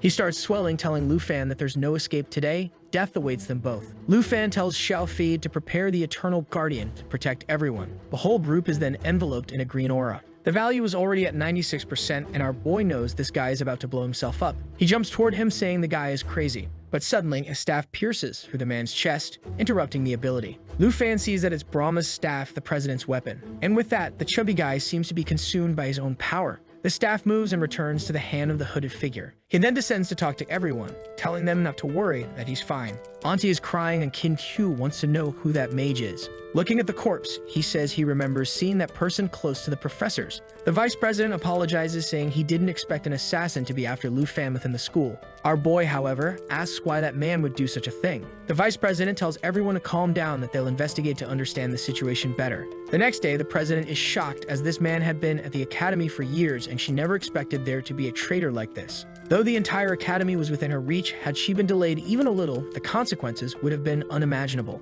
However, Reinhardt interrupts, saying that this boring place is quite dull. He tells her not to get upset, that he wasn't really listening, and asks why no one is questioning what he's doing here. The president apologizes for her selfishness and asks if he completed the mission in the north. He says no, but that he came to help with the problems they're having here. She asks what he means by that, and Reinhardt says he's planning to take this kid up north. That's because if everyone is hunting this boy here, he could take him to the north, where by his side, no one would kill him. The president agrees that it would be safer with him, but asks why the Duke of the North wants to spend time with the boy. He says he's been following Lu Fan's progress from the beginning, and besides, there's something he can help the boy with. The president understands, but says he must ensure that Lu Fan won't be put in danger. Reinhardt assures her not to worry, that he'll bring the boy back in one piece. Meanwhile, at the main gate of Longdu Academy, the princess's brother, Chenghin, had just arrived, and she happily runs to hug him. Chenghin tells her she's more important than any equipment. Jinchu asks if he'll help her get revenge. He replies that he'll definitely take down anyone who made her sad. Meanwhile, our boy had just received the map from that black rat.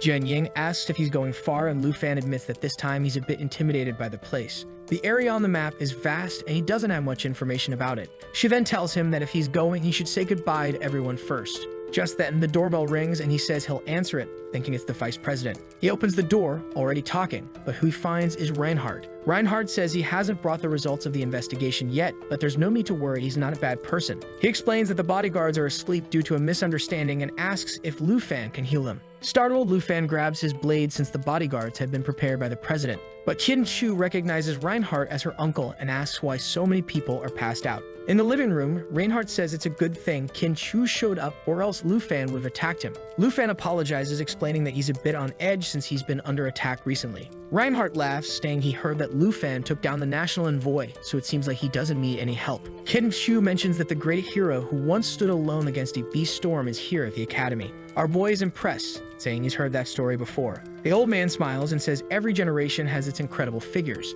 but right now he's more interested in Lu Fan. He came specifically to the academy just for him, to take him to the far north for training. He had already discussed it with the president, and it's the best option for Lu Fan before the national test. The girls are worried, and Jiang says he can't get hurt before such an important event. Reinhardt explains that the far north is indeed a dangerous place, but that's exactly why it's a great place to train. Our boy wants to go, considering there's treasure there, but the problem is everyone's safety. Jiang says that if he wants to go, he just has to say the word. Thanks to him, they've all advanced to the second level, so it wouldn't be easy for them to be defeated. Our boy immediately agrees, saying he'll go to the north. The old man celebrates, saying that if that's the case, they'll have to drink a lot and have a feast to celebrate. Our boy says he'll buy everything and wake the rest of the people for dinner. Later that night, we see them at the city's training academy. Look who's visiting again. Folks, we know who it is already. She says she's been really busy lately, but if he's up for some practice, they can start. But our boy says he's there to say goodbye. She looks confused. Lu Fan explains that he's heading to the far north, so they won't see each other until the national test. She grabs his face, saying that in that place, he'll definitely learn a lot more than by sparring with her. Our boy is a bit embarrassed. He says he has to go because he still needs to say goodbye to everyone. But she grabs him. She says she doesn't have much to give him, but she puts a necklace in his hand, saying it will keep him safe. Then she tells him to do his best in the far north and that the national test will be easy. She asks him to bring her a piece of ice that doesn't melt when he returns. With that, she vanishes and only her hair sways. This boy is a bit crazy, isn't he? He's just going to tuck it into his pocket. Sometime later, he's heading home, but someone is following him. Our boy asks how long this person is going to stay on his tail. It's Chenghin, who says it wasn't easy to find him. Lu Fan asks why he's being followed. Chenghin opens his arms, saying that he's heard a lot about the boy and introduces himself as Jinchu's brother. He is here to leave a like in this video. That helps Mamoru make more juicy content for his viewers. Activate the cheeky little bell, and I'm out.